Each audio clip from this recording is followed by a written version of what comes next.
The rich young master fell in love with the 40-year-old beauty nanny. In the end, her son fell into the sea, and fish and shrimp devoured him. The blood-red scene filled her vision. She wanted to scream, to cry, but suddenly the scene changed.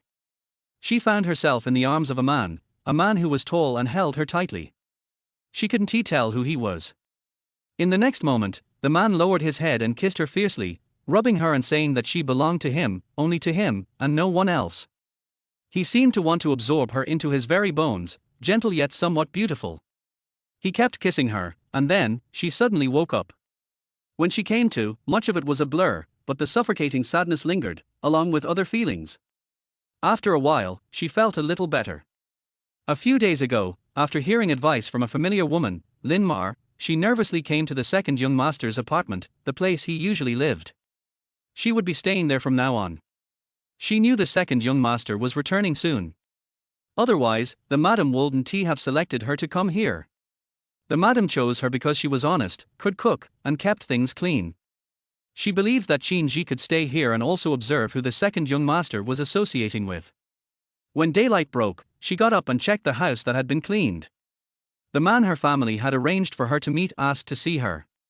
He wanted to clarify things. She didn't want things to stay this way, she needed to clarify it with him. She went out, and when she met him, the man was with another woman. The two were hugging, kissing each other. "You want to get married, but you won't let me touch you. What kind of marriage is that? Your ex must have dumped you for the same reason, right?" Listening to the words of the honest middle-aged man, Ji was furious. She simply didn't want to sleep with him so quickly. If her family hadn't introduced him to her, she wouldn't have even agreed to meet him.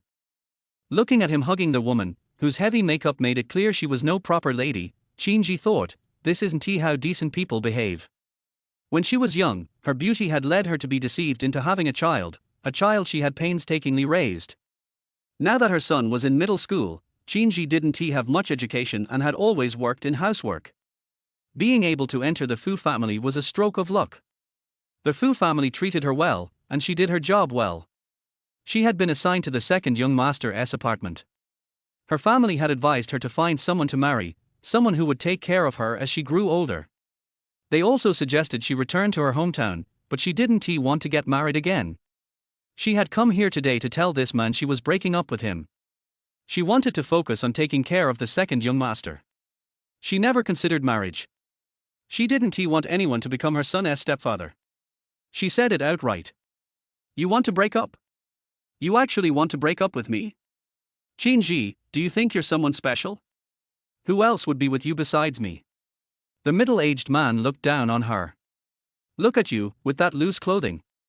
You still look okay, but you're not young anymore. Who would want you? I didn't ask you to want me.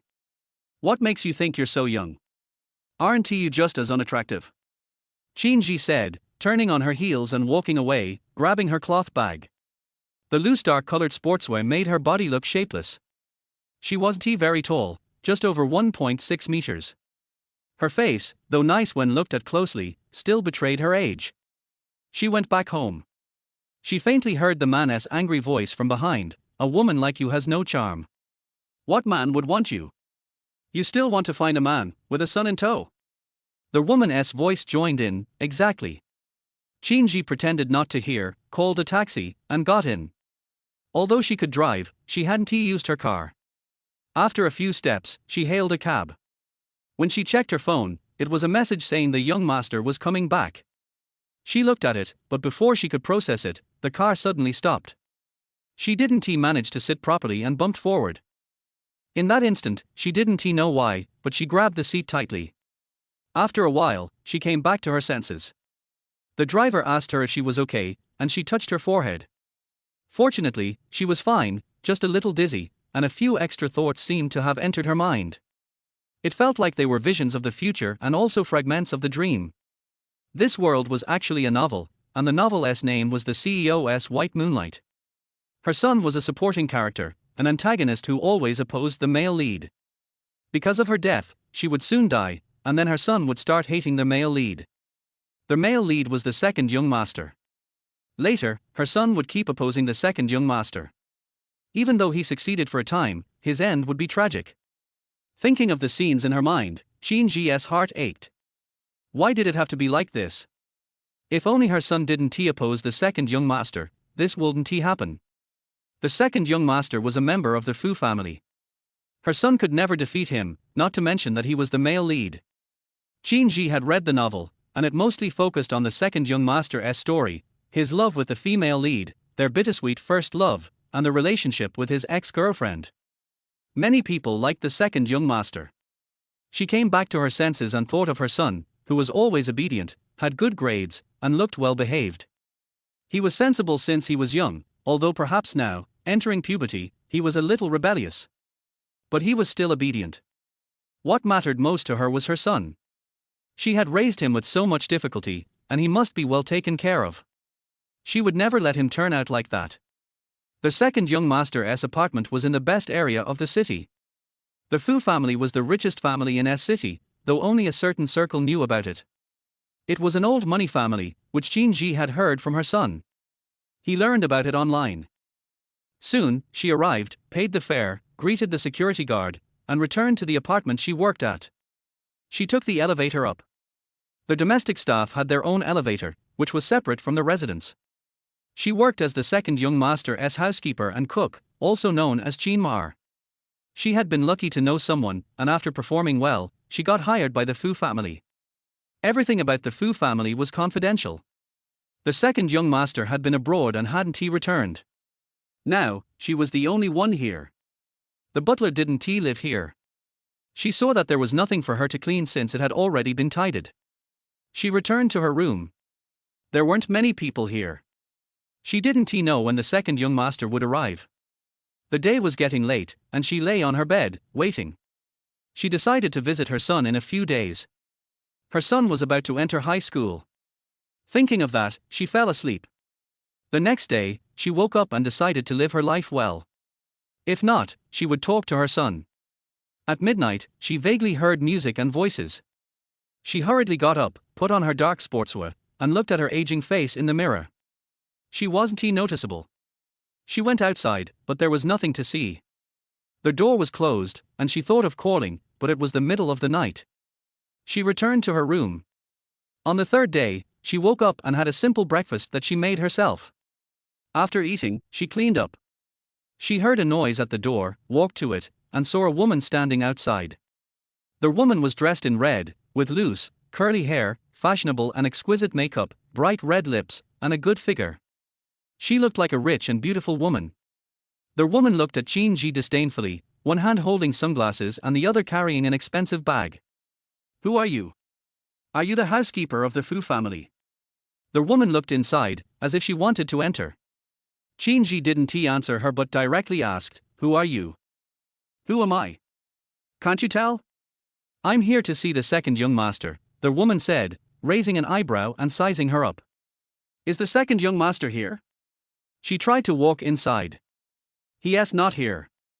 The second young master hasn't returned yet," Qin hurriedly said. "Not yet?" The woman checked her bag and looked around. "Miss, he hasn't returned yet," Qin repeated.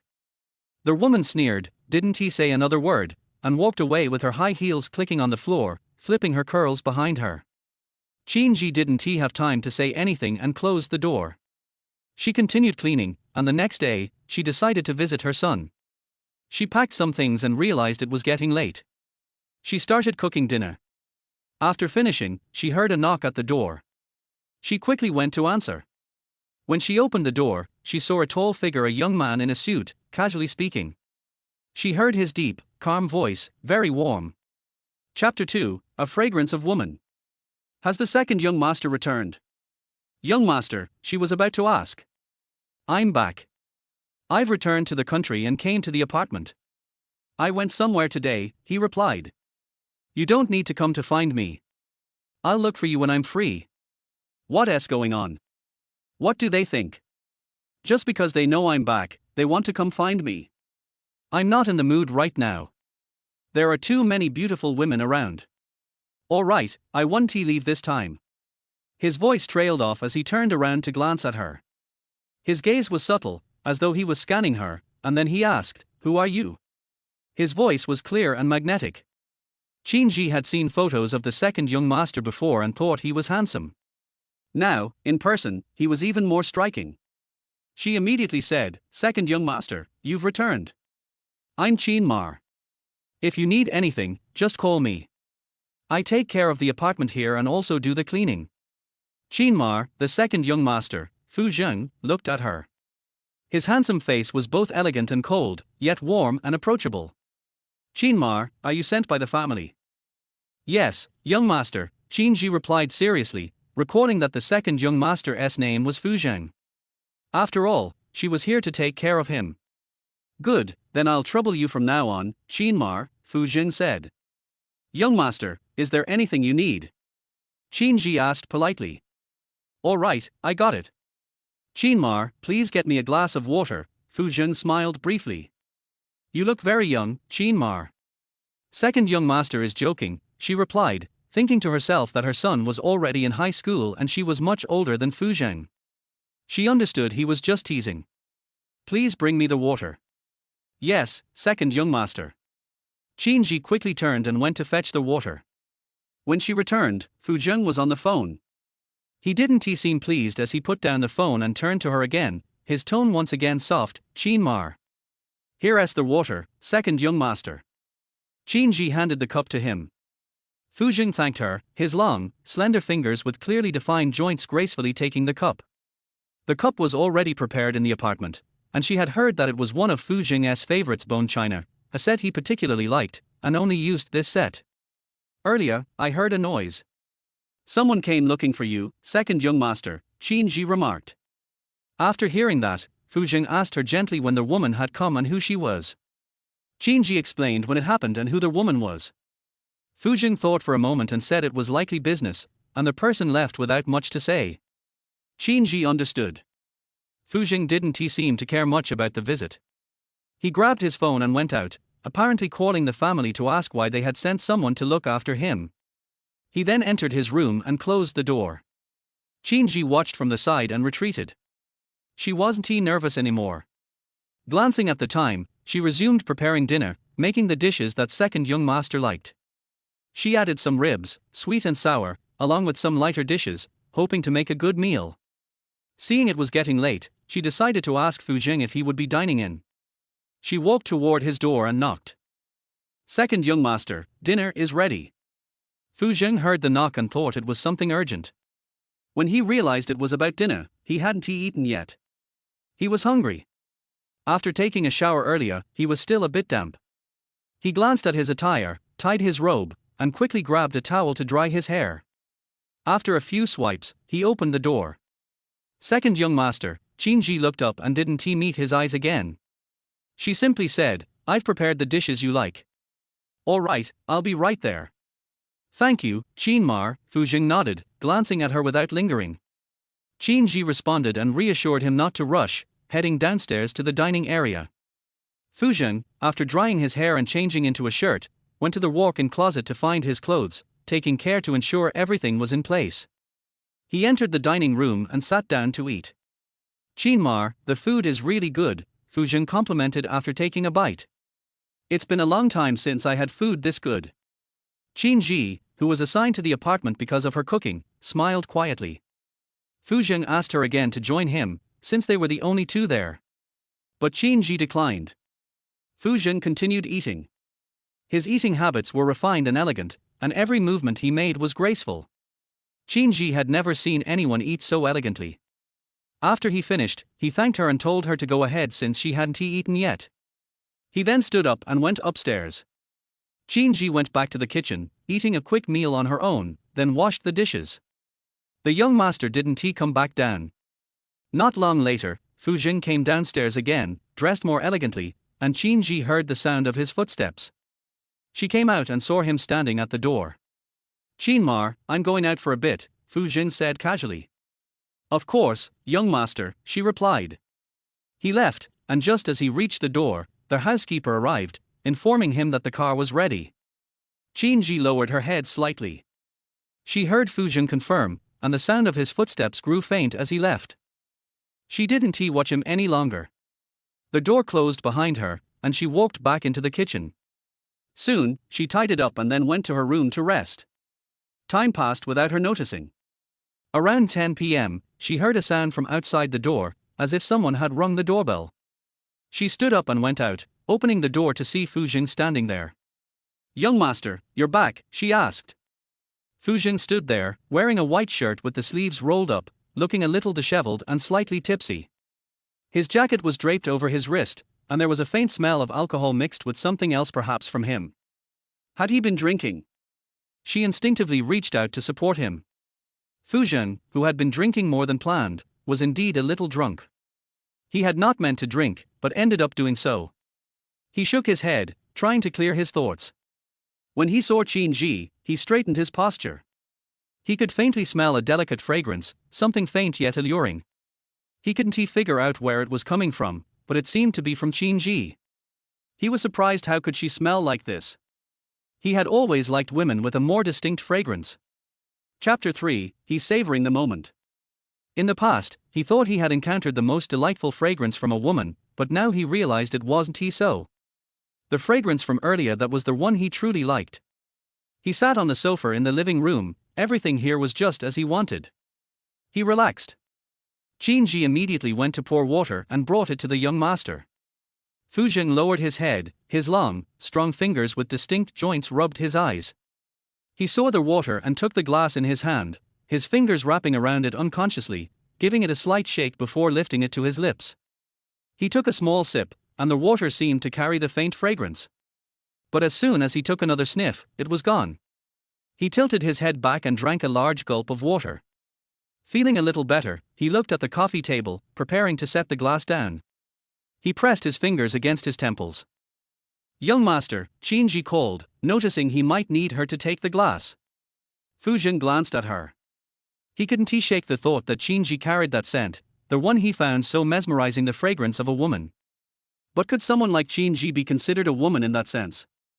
Her age, her appearance, she wasn't particularly striking, and her age was apparent. Qin Ji set the water cup down where it belonged. Fu Jing stared at her for a moment. He couldn't figure out how Qin Ji, of all people, could emit that captivating fragrance.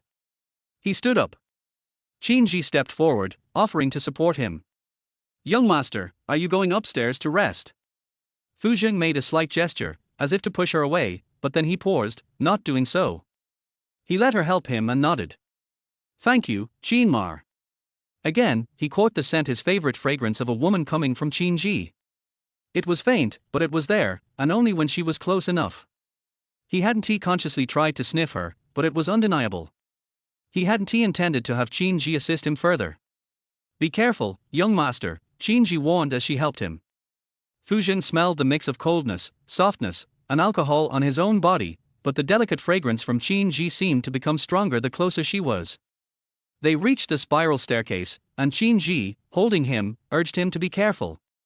Fu Jing looked at the woman helping him, Qin Ji. Was it that his attention was distracted? He stumbled slightly, but quickly regained his balance. To prevent him from falling, Qin Ji ended up tipping into his arms. She hadn't stood steady. Fu Jing, towering above her, watched as she nearly fell into his embrace. Was it intentional? He didn't move, his expression a mixture of amusement. But he didn't act, not wanting to push her away. He stood still as she steadied herself and called out to him. Seeing her condition, Fu Jing lightly pushed her away, signaling that he could manage the rest. "I'll go up by myself," he said. Qin Ji called after him. Fu Jing shook his head, saying it was unnecessary. He straightened and walked up the stairs, disappearing into his room. He stood there for a moment, lost in thought, before lowering his head and leaving. Qin Ji glanced up but said nothing, returning to her duties. She rested afterward. In the morning, she made breakfast, waiting for the young master. Fu Jing woke up and entered the walk-in closet, where he half-dressed in a white shirt and dark suit pants, his bare upper body looking like a finely chiseled sculpture. After considering his options, he changed into a more casual British-style outfit, appearing relaxed but still with an air of nobility and elegance. He adjusted his glasses and walked downstairs. His hands slipped into his pockets as he walked, elegant and composed, with a slight touch of laziness and gentleness. When he entered the kitchen, he remembered there was someone else, Qin Ji. He paused, watching her from behind, unable to see her figure clearly. "Young master, you're up." Qin Ji heard his footsteps and turned around. Fu Jing simply said that he was going out and didn't he intend to stay for breakfast. Qin Ji ate alone. After finishing her meal, she checked the time and packed some things for her son, including the dishes she had prepared.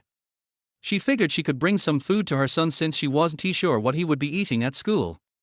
She tied it up and changed into a simple yet decent casual dress, carrying a bag and thermal food container before heading to her son's school.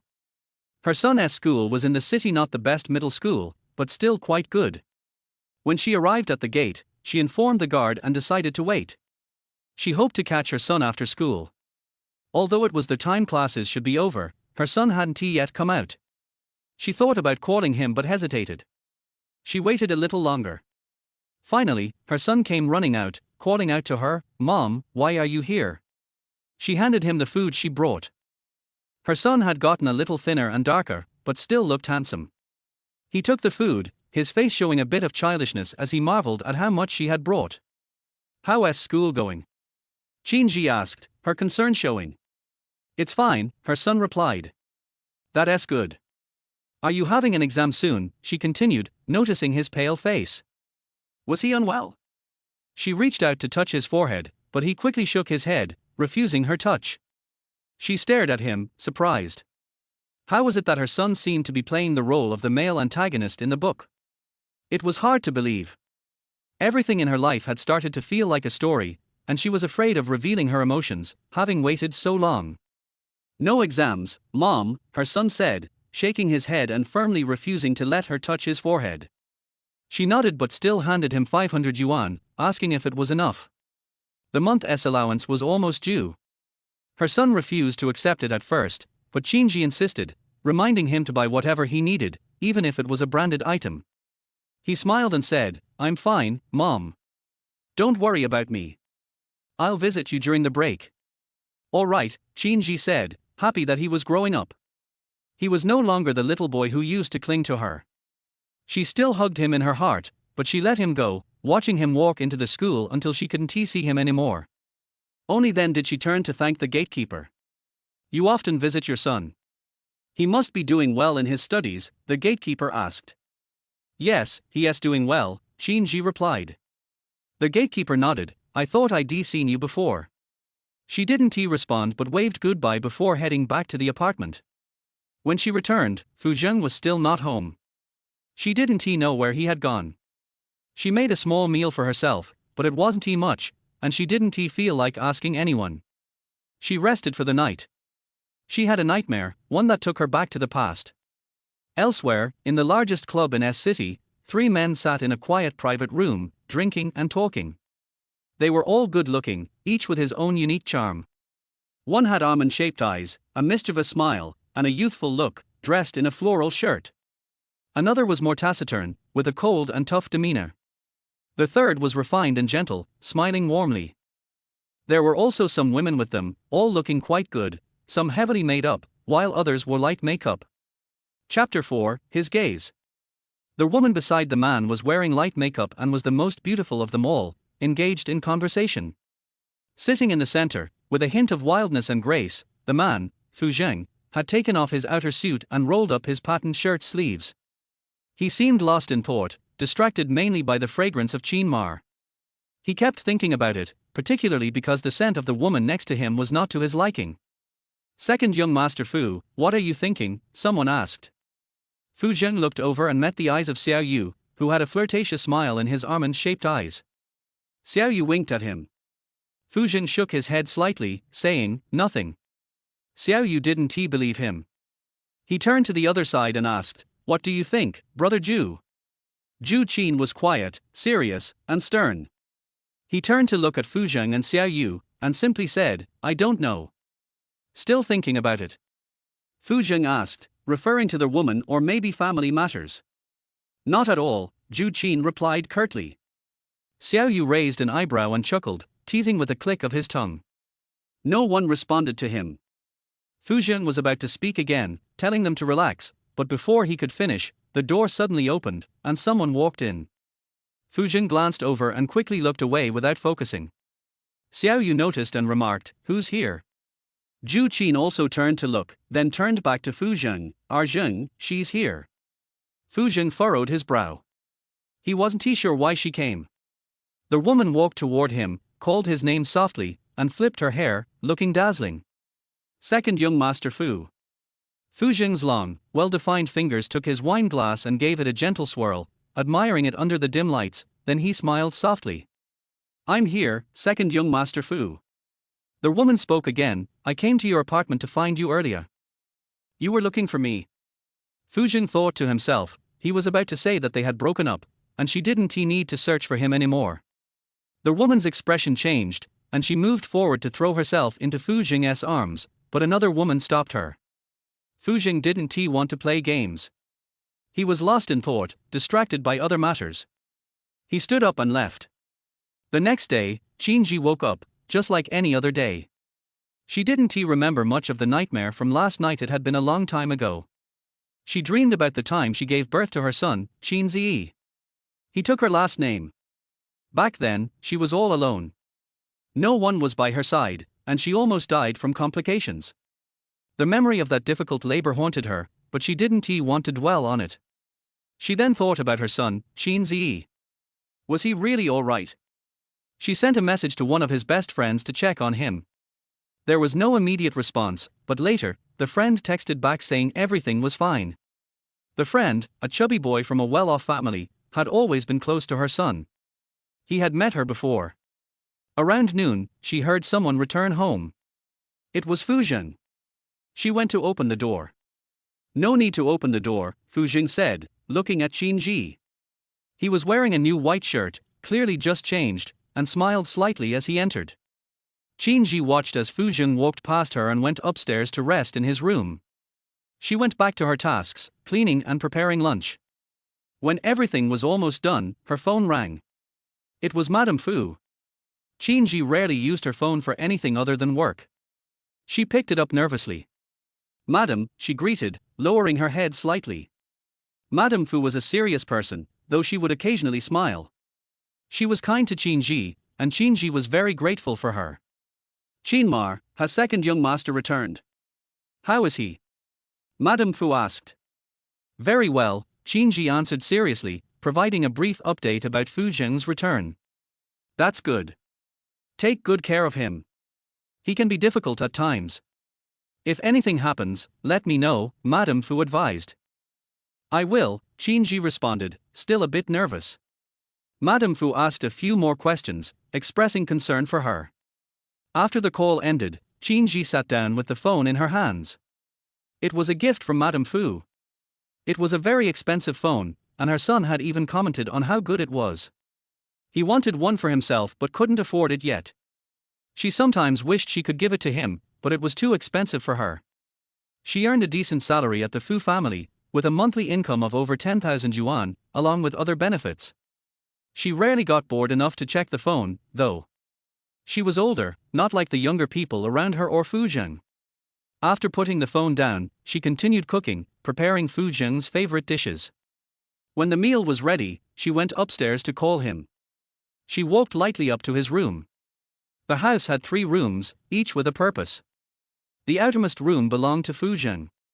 She knocked lightly on the door.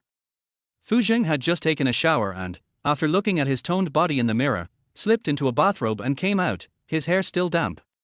He hadn't bothered to dry it, the weather wasn't cold. When he heard her knock, he tied his bathrobe and walked to the door, adjusting his hair. What's the matter, Qinmar? He asked as he opened the door. Qinji, noticing that Fu Zheng had not buttoned his shirt yet, immediately informed him that the meal was ready. Fu Zheng smiled softly and nodded. I'll be down shortly, Fu Zheng said. Qinji nodded and went downstairs, waiting for him. Not long after, Fu Zheng came down, wearing a white shirt and looking effortlessly elegant. He walked down the stairs gracefully, every step exuding a calm and refined demeanor. Qinji looked at him. Fu Zheng glanced at the dishes she had prepared and smiled. Qinmar, you really know me well. These are all your favorites, second young master, Qinji said with a smile. Fu Zheng smiled warmly in return, his gaze soft yet appreciative. He also took a moment to notice her figure. She was, in fact, quite well proportioned, even though her loose, unassuming clothes might suggest otherwise. He couldn't help but notice how striking she could look if she were dressed differently. Her waist wasn't thick, and her face, though not young, had a certain charm when observed for long enough. He could see the traces of a graceful youth in her features, even though she was no longer young. He paused for a moment before asking, "Lin Ma, would you like to join me for the meal?" He smiled again, warm and gentle, his demeanor courteous and elegant. Chapter 5, he told her not to move. Qinji asked, "Do you need help, young master?" Fu Jing gently asked, "How can I help, Lin Ma?" His eyes were fixed on her. Qinji replied, "Perhaps you can help with serving the dishes, or peeling seafood." "Lin Ma, don't bother," Fu Jing said, but still, he wanted Qinji to help, so she continued assisting him from the side.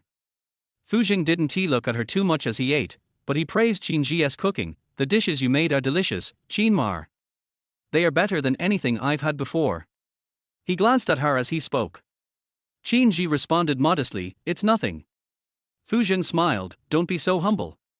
When Qinji got closer to him, he once again caught the scent of the fragrance he liked, the one he preferred. He didn't like other scents, but this one he liked it. He shook his head. What if it was someone else? He wondered, but didn't he say it aloud? Qinji didn't he know what Fu Jing was thinking? When the meal was nearly finished, she asked if he wanted some pig trotters. She knew he liked them, as he was very grounded in his tastes. Fu Jing agreed, then watched her eat. After finishing his meal, Fu Jing went back upstairs. Qinji carefully cleaned up the table and washed the dishes in the kitchen. Once everything was cleaned up, she sat down and had her own meal. She saved some rice and vegetables for herself, though it wasn't as good as the dishes she made for Fu Jing. It was more of her preferred spicy flavor. She loved spicy food because of where she had lived before, but she could cook all kinds of dishes. Her skin had always been good, and even when she was young, she had never had any skin issues.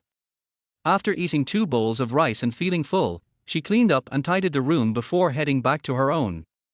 Meanwhile, Fu Jing was looking at his phone, his expression cold, his gaze intense. He flipped through a few photos, each one the same, still as beautiful as before. He traced the screen with his long, slender fingers, his hands carefully caressing the surface. After a while, he stopped. He didn't want to zoom in further. The sight was frustrating. How long had it been since she disappeared? When would she return? Was she ever coming back? That kind of beauty was what he liked, the gentle, delicate type. There weren't many women he liked, but he preferred them to be well-behaved and refined. He also cared about their scent, especially their natural fragrance, not any other kind. He closed his eyes. As evening approached, someone came looking for him. Fu Jing got up and walked out, heading downstairs. He glanced around but didn't see anyone. Where had they gone? He walked down to the kitchen. He heard the sound of Qinji still busy preparing food, dishes that Fu Jing liked and that she also liked.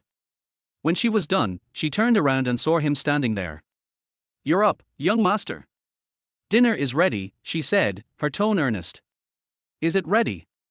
Fu Jing had been planning to leave, but he stopped and leaned against the doorframe, rolling up his sleeves lazily, his gaze not leaving her. He couldn't help but observe her more closely, wondering about her scent again. Was it really the same as before? But why was he thinking like this? She was an older woman, and here he was, thinking about something like that. Had it been too long since he had been with a woman? He had just eaten, and the woman had just cooked. Where was the allure in that? He shook his head, trying to focus. Still, his eyes softened as he looked at her from above. Qinji didn't know what Fu Jing was thinking. She turned back to finish washing the dishes, then brought the food to the table. Fu Jing didn't move, but he helped set the table. "No need, young master," Qinji said, quickly stopping him.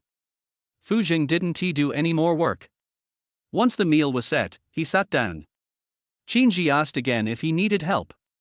He told her to stay and help him, so she stayed and served him the dishes. Fu Jing ate well, occasionally glancing at her. He didn't look too much, but occasionally, her fragrance drifted by.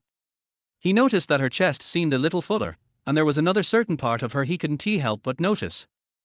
He frowned. "Is something wrong, young master?" Qinji asked, noticing him looking at her. Fu Jing didn't look back at her. He finished the meal and praised her cooking once again. "You really cook well, Lin Ma." He said he was going out. He'd eaten more than usual and had used more than others, putting down his chopsticks, wiping his mouth, and standing up to leave. The butler and driver were waiting outside. Chinji watched him leave, wondering where he was going that night. She didn't wait up for him and was relieved that she didn't have another nightmare. A few days later, Madame Fu asked about Fujing again. Chinji told her that Fujing hadn't returned. Madame Fu seemed unhappy but didn't say anything more. Fujing returned one night after several days. Chinji was about to fall asleep when she heard someone outside. She went to see and saw Fujing coming in with the driver. He had been drinking. The driver and butler helped him to the living room. Chinji quickly went to prepare some hangover medicine, ready to give it to Fujing. "Young master," she said. "I don't want to drink," Fujing replied, his long fingers brushing away the offered drink. "Young master," Chinji repeated, looking at Fujing. He was sitting with his eyes closed, slightly tilting his head back against the sofa. His shirt was undone, revealing his sexy collarbones and Adam's apple, which moved slightly with every breath.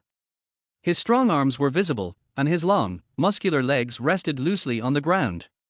She couldn't help but glance at him, though she couldn't quite describe how it made her feel. "What are you staring at, Lin Ma?" Fujing sensed her gaze, hearing the sound of her approach. Though he had only had a little to drink, he still felt a bit tipsy. He looked at her, sensing her presence and her gaze. "Are you all right, young master? Drink this to sober up." Chinji offered the hangover medicine again, while the driver and butler also urged him to drink. "No, I'm fine." Fujing looked at them and gestured for them to leave. "Young master, you should go upstairs," the driver said again. "No need," Fujing responded impatiently, still speaking softly. "All right." The driver and butler knew Fujing's personality. He had once been difficult to approach, but he had become much more docile recently. Now, with Chinji still around, they looked at her and told her to take care of him. Chinji nodded, assuring them she would. They left. Fujin closed his eyes again, feeling a bit dizzy. He had been out meeting women, enjoying himself, but his mind kept drifting back to other things.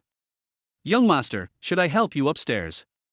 Chinji asked gently, holding the medicine out once more. "I don't need it," Fujin said, his eyes on her. Chinji stepped forward to support him, but as she reached out, Fujin moved to stand, staggering slightly. He was truly drunk now. Before she could properly hold him, he fell into her, and they both collapsed onto the sofa. Chapter 6 Impulsive. R. Master. Chinji couldn't bear it anymore. She was pressed down by someone. She looked up and saw the master. She was pressed down by the master. The master was too heavy. The master's face was very, "Master, please move aside. I'm getting up. Don't hurt me." "You." Fujin said "you" and wanted to say "don't move." "Do you know yourself?" The woman's fragrance was even more fragrant. It was all over her nose. He couldn't help but smell it. It was too fragrant. He was a little intoxicated. His eyes became darker, less gentle, more rebellious, and wild. His mind changed automatically. The woman in front of him. "You, don't move." Their voice was a little hoarse. "Master." Chinji didn't know why, but she was also a woman. She was older, but not old. She smelled the smell of the master. It was very nice and fresh. A man like the master had a strong and powerful body. He also had abdominal muscles. He was tall and had long legs, and was strong all over. She hadn't felt that for a long time. He was gentle and elegant, and so beautiful that her heart beat faster. She was nervous and scared. She wanted to move again, and she found that the young master was even stronger. She didn't dare to think too much, and she pushed the young master.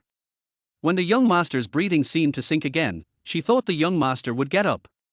When he got up, she looked up and wanted to look at him. Unexpectedly, the young master came closer all of a sudden. She didn't know what was wrong and was at a loss. What was going on? Didn't I say not to move? Why move? The next moment, the young master on her body pressed down and kissed her, directly stealing her breath. "Young master." Chinji wanted to speak, but she didn't move. She opened her mouth and was blocked. It was too scary. She had never thought that the young master would be like this. Did the young master know what he was doing?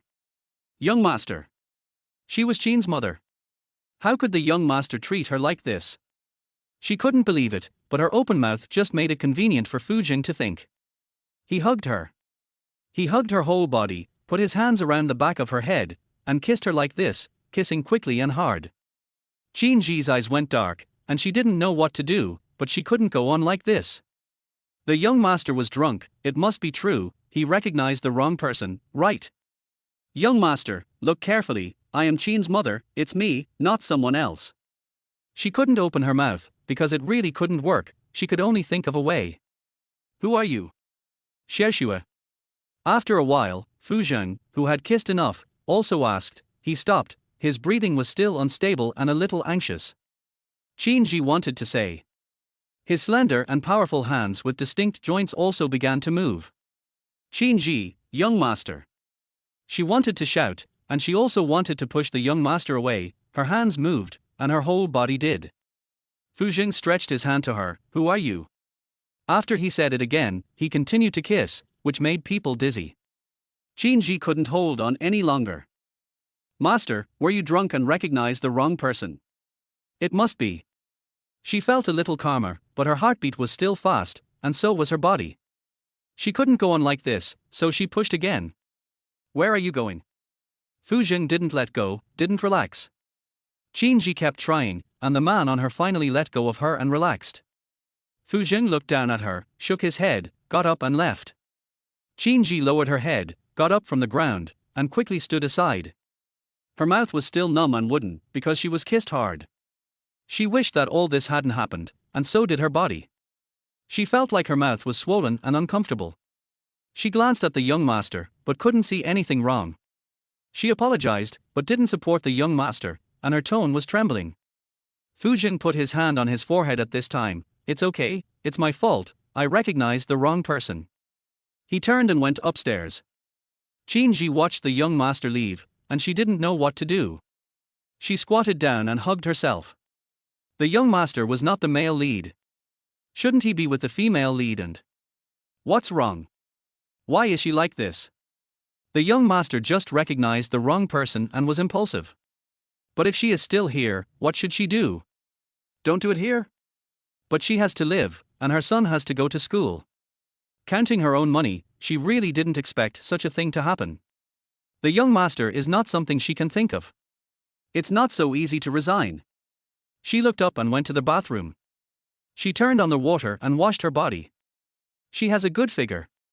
At the same time, upstairs, after Fu Jin came up, he thought about something, touched his lips, took off his coat, and went to the bathroom. When he got inside, he looked at himself in the mirror. He took a bath again. He kissed that Qin Ma, and it was also for a moment.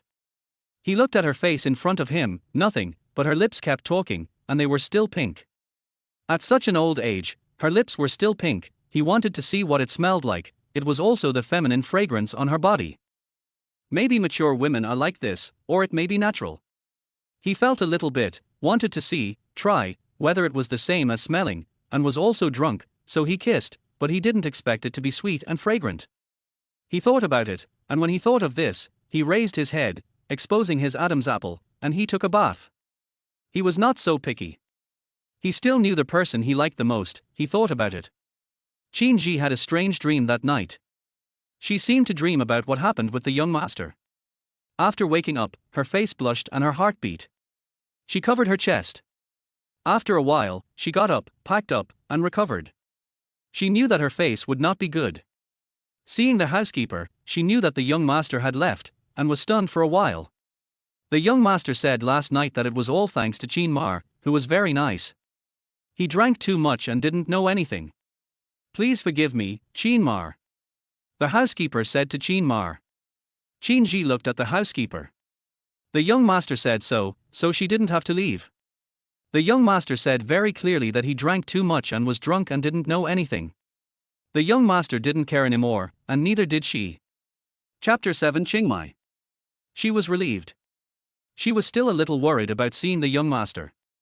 It was not only embarrassing, but there were other things. However, the young master didn't come back here for a few days. He didn't come back. 2 days later, she found an opportunity to ask the housekeeper. The housekeeper said that the young master had something to do and went to see someone.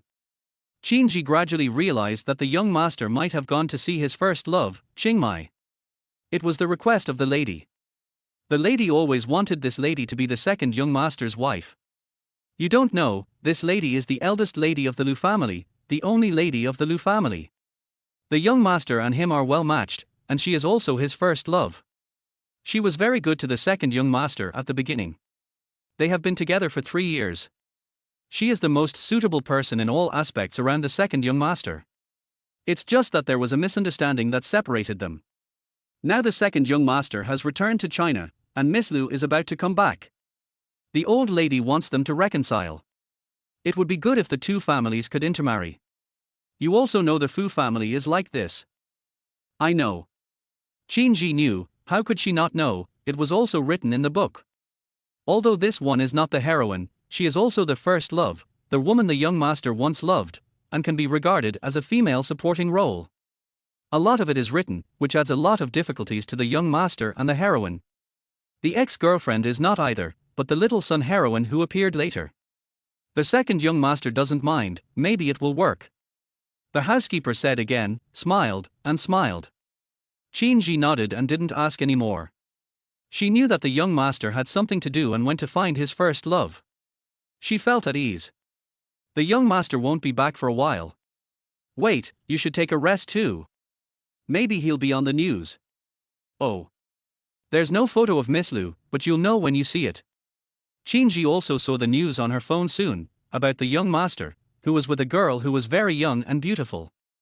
The young master was indeed with his first love. She looked at it for a moment and didn't look at it again. The photo on the news was very beautiful. She only saw it at a glance. The young master was smiling, gentle and elegant, very different from what she saw. She felt that this young master was a young master. It said that some young master and his girlfriend were handsome and beautiful, and they matched well. I think I know them. Who is it? From the old Xian Fu family. Who is the Fu family? This is the novel entering reality. This is the CEO and his little wife, the rich lady and the rich young master, a strong alliance. This world is a novel, and we are the NPCs. She saw someone mention the identity of the young master, and there was a girl, but no one was sure who it was. It was indeed the eldest daughter of the Lu family. Someone else said something about novels, NPCs, she still understood, heard people say it, her son also mentioned it, rich people are the protagonists. They are not, what they want, they can't get it no matter what. Rich people have a bowl for a lot of money, a car for millions, they are expensive even if it's tens of thousands, her son works so hard, where is the young master? She is not so extreme, just thinking about the past, her son also said that he would not be like that, he succeeded, and she also taught her son. She believes in her son. She closed the phone and didn't read anything else. Looking at the young master's appearance, he really won't come back here for the time being. She spent another day and received a call from her family. Her parents called her and asked her what she was thinking and why she didn't listen to her family. Why did they break up? If they didn't ask, she wouldn't know. I want to break up. Qingji said. Parents, you are not young anymore. You can keep working. Wouldn't it be better to find a man to rely on? I don't want to rely on anyone. Qingji said no. She didn't want to marry again. Her family was worried about her. There were also small places like this. Zier has grown up and will soon go to high school. It's normal for you to marry again. Dad said. Mom was the same, Gigi. I don't want to for the time being. Qingji said she wanted to work hard. If I hadn't met that bastard, it wouldn't be like this. If you married a better man, you wouldn't be so lonely and live so far away. Don't say it, Mom. Qingji still said that she didn't want to marry and didn't need to introduce her to anyone. She also told the man about his situation. Parents stopped talking. They didn't seem to expect it. We don't know, but you are not young anymore. The man you find can't be married. They are all divorced. It's hard to find a good one. Mom and Dad, that's it. Qingji didn't want to say anything more. When will you get your salary? Or find another one. Men are all like that. Mom still said. Qin didn't listen. She said she would send them money. There was still half a month before the salary was paid. They were so ignorant. Rural people were like this. They had no knowledge. They were just afraid that she couldn't get married, as if women were born to get married. After divorce, it was better to remarry with children, otherwise it would be embarrassing and people would say that. Of course, the most important thing in their eyes was her brother and sister. Her sister didn't look for her, and her brother didn't look for her. She would have to send them money when the time came. Thinking about it, her phone rang again. It was a familiar number, the man who broke up with her. She didn't answer it, but she didn't expect that he called several times in a row. She didn't want to answer it. At this moment, her phone rang again, but it was not that number, but a strange number. She thought it might be that man, or it might not be. The man found another woman, who was wearing heavy makeup and didn't look like an ordinary person. They all broke up. It might be something else. She thought about it and picked up the phone. As soon as it was connected, "You damned woman, you bitch, bitch. How dare you not answer my call and hang up on me? Who do you think you are? I called your family and told them that you are a shameless bitch. You are old and your face is full of wrinkles. Your family is afraid that you can't get married, so they found me. I am good to you, but you still break up with me. Why do you do that? Where do you get the face? You already have a son, but you still want to get married and not let anyone touch you. You are not afraid of people knowing. Aren't you afraid that I will find you? Find you? Do you think I can't find you? Why are you looking for me? Where are you looking for me? We broke up, don't you think I am too old?" Qin said, and then turned off the phone. "You dare to break up with me, this bitch, do you want to hang up the phone? I will find you, just wait." The last word, wait, was not finished, with a fierce tone. Qin was still a little scared, but when she thought about where this place was and whose Fu family was, she was not so scared. She was not afraid. She prepared to go into the kitchen, clean up, and prepare the meal. At this time, a voice sounded, who was calling Qin Ma. Qin looked in the direction of the voice and saw the young master. The young master had returned and was standing at the door, opening the door. He was still the same, elegant and gentle, wearing a grey shirt, which made him look even better, revealing his strong and slender arms with a famous watch, and the other hand holding a suit jacket. He looked at her and walked in. Chapter 8 As if it never happened. "Master." Qin called out. Fu Zheng looked at her. He hadn't seen her for several days. He seemed to hear something, but it had nothing to do with him. He said he heard her call just now. "Is there something wrong, Qin Ma?" "Nothing." Qin said. Fu Zheng asked Qin Ma how she was these days. He couldn't tell anything else. And what happened that night, as if that night had never happened. That's right, with a gentle smile. Qin thought that Master was like this. Master hadn't changed. It was she who thought too much. She forgot. She said, "Master is back." Fu Zheng walked in front of her and nodded. Qin asked Master if he had dinner and what he wanted to eat. What to eat? Fu Zheng stared at her and said that everything Qin Ma cooked was delicious. Qin knew it. He walked past her and went upstairs. Looking at Master's back, he looked elegant. Their whole body said these two words. She went back to the kitchen and cooked. Her heart was completely calmed down. She cooked the food carefully. Turned out of the kitchen, took it out, put it away one by one, and looked up. Fu Zheng went upstairs. Someone was still talking to him. He lowered his head and said, he had been talking all the time, and said to the headset, "I'm back, I don't want to go out." After a while, he didn't speak. He clearly forgot about Qin Ma downstairs. He came back to get something. After getting the things, he sat down, looked at it, got up and went downstairs. Qin was going to go upstairs to find the young master. When she saw the young master coming down, she said to the young master, "The food is ready, young master." Fu Zheng asked her what she made. Qin said, "Sweet and sour pork ribs, stewed chicken, steamed meat, etc., and fish, steamed. I'm not hungry, so I won't eat. I have something else to do." Fu Zheng still refused, smiled and left it for Qin Ma to eat, asking Qin Ma to eat well. He still had to pick someone up, and someone was waiting. Okay. Qinji originally thought that she would stay with the young master. The young master would use it. The young master had something to do and had to pick up people. There were also people waiting.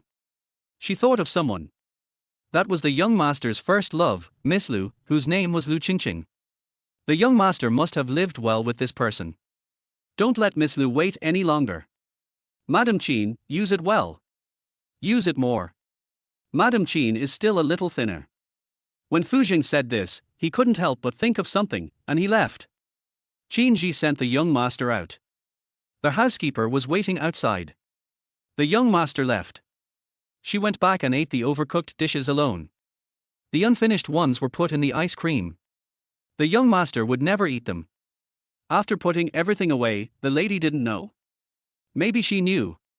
2 days later, she heard the housekeeper mention that the lady was very happy. The second young master and Miss Lu were together every day, and Miss Lu often visited the lady. The two may have talked to each other, so what should be done? The young master looked really reconciled with Miss Lu. Good things are coming, and it's even better. Qin Ji knew it wouldn't happen, it was impossible. The young master's ex-girlfriend was coming back, and the heroine wasn't too far away from appearing, so when the heroine came out, there wouldn't be anything else to do. No, there was something. The young master had achieved a lot, everything was in the book, he was worthy of being the hero. She wanted to go see her son, but her son said he was busy for the time being. She could only wait. While waiting, she thought about whether she should resign, but she was still thinking about money, this job, and everything, mainly her son. If she left, farther away, it might be good for her son, and her death. The book only said she died, not how she died. She didn't know, she could only guess. Was she sick? Or an accident? If it was an accident, she didn't know when it would come, even if she knew it roughly. She wanted to check it out. She also made an appointment, told the housekeeper, went out, and took a taxi to the hospital. Fu Jing was accompanied by a woman who was dressed very delicately and looked very beautiful.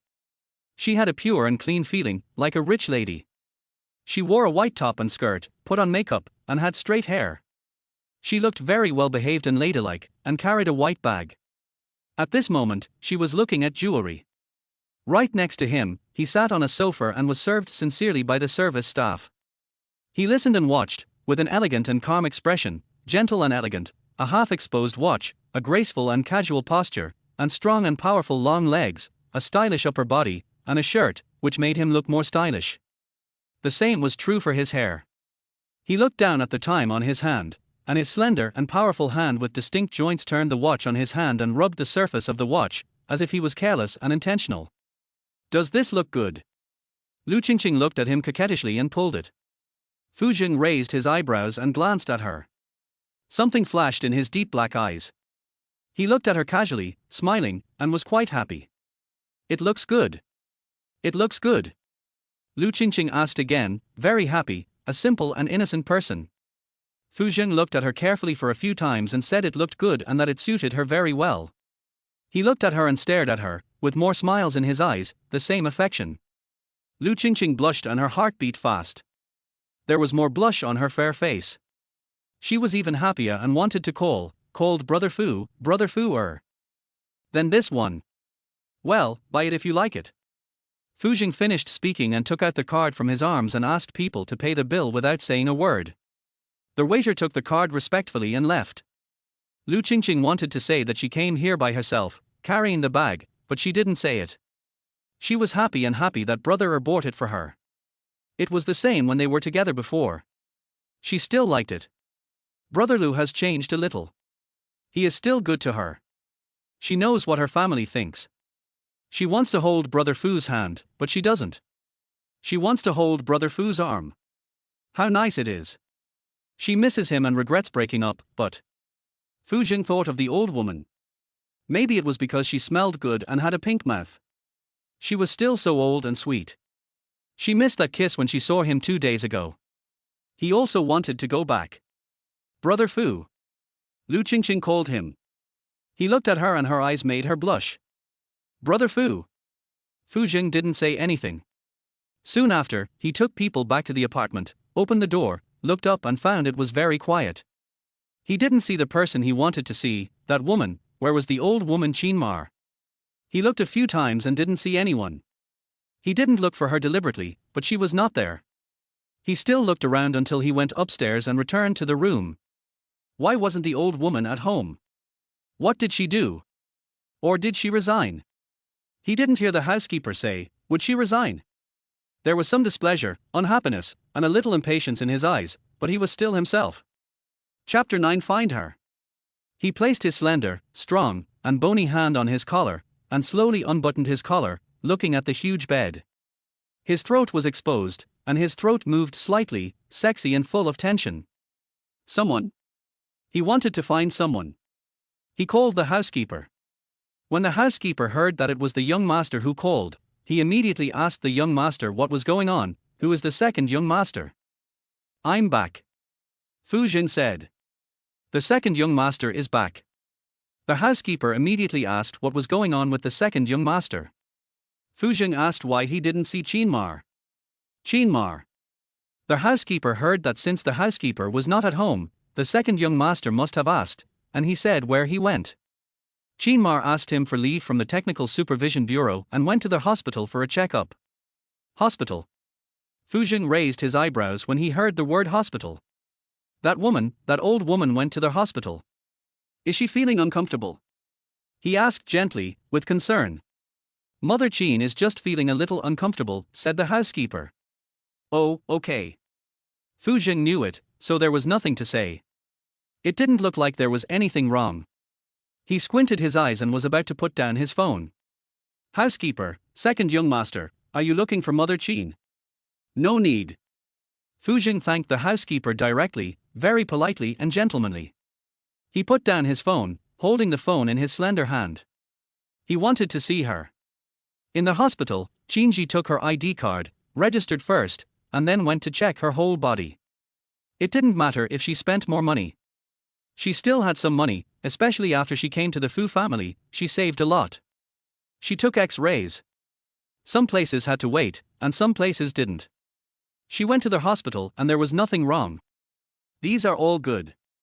When you are old, you need to check more. It's right to check once a year.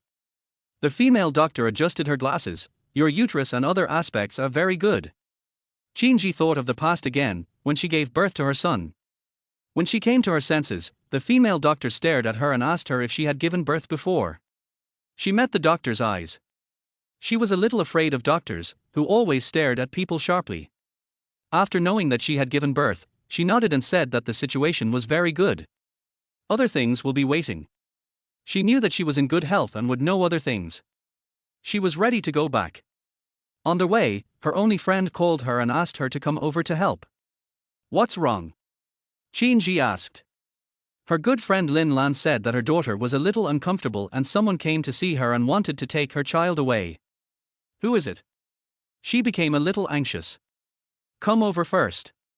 Lin Ma was a little anxious. Qinji said she would come right away and asked if she had taken her away. Lin Ma said no, she had not agreed, and her daughter did not want to go, no matter how rich she was. Qinji knew. She told the taxi driver where she was going. It was not too far.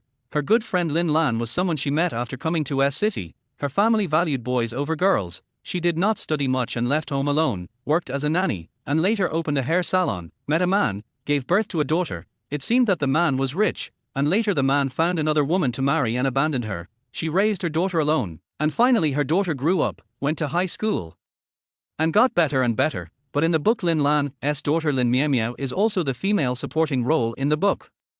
Later, Lin Lan was gone, so she and her son worked together to deal with the male protagonist. Miao seemed to recognize her father for this, but she was still not as good as the young master. She seemed to like her son, but her son liked the female protagonist. She frowned and arrived outside Lin Lan's hair salon soon after. Something seemed to have fallen outside the hair salon. The door was closed. She knocked on the door and there was a sound inside. The door opened and she saw Lin Lan. Lin Lan usually dressed beautifully and delicately. Now she looked a little tired and embarrassed. She asked her if she was injured. Lin Lan shook her head and said no. Thank you, Qinji, for coming. I was afraid you were busy. It's okay. Qinji came to wash her hair to meet her. She looked inside and didn't see Miao. She asked. She's inside. Take her to see a doctor. Lin Lan said that it was not easy for her to go in this state.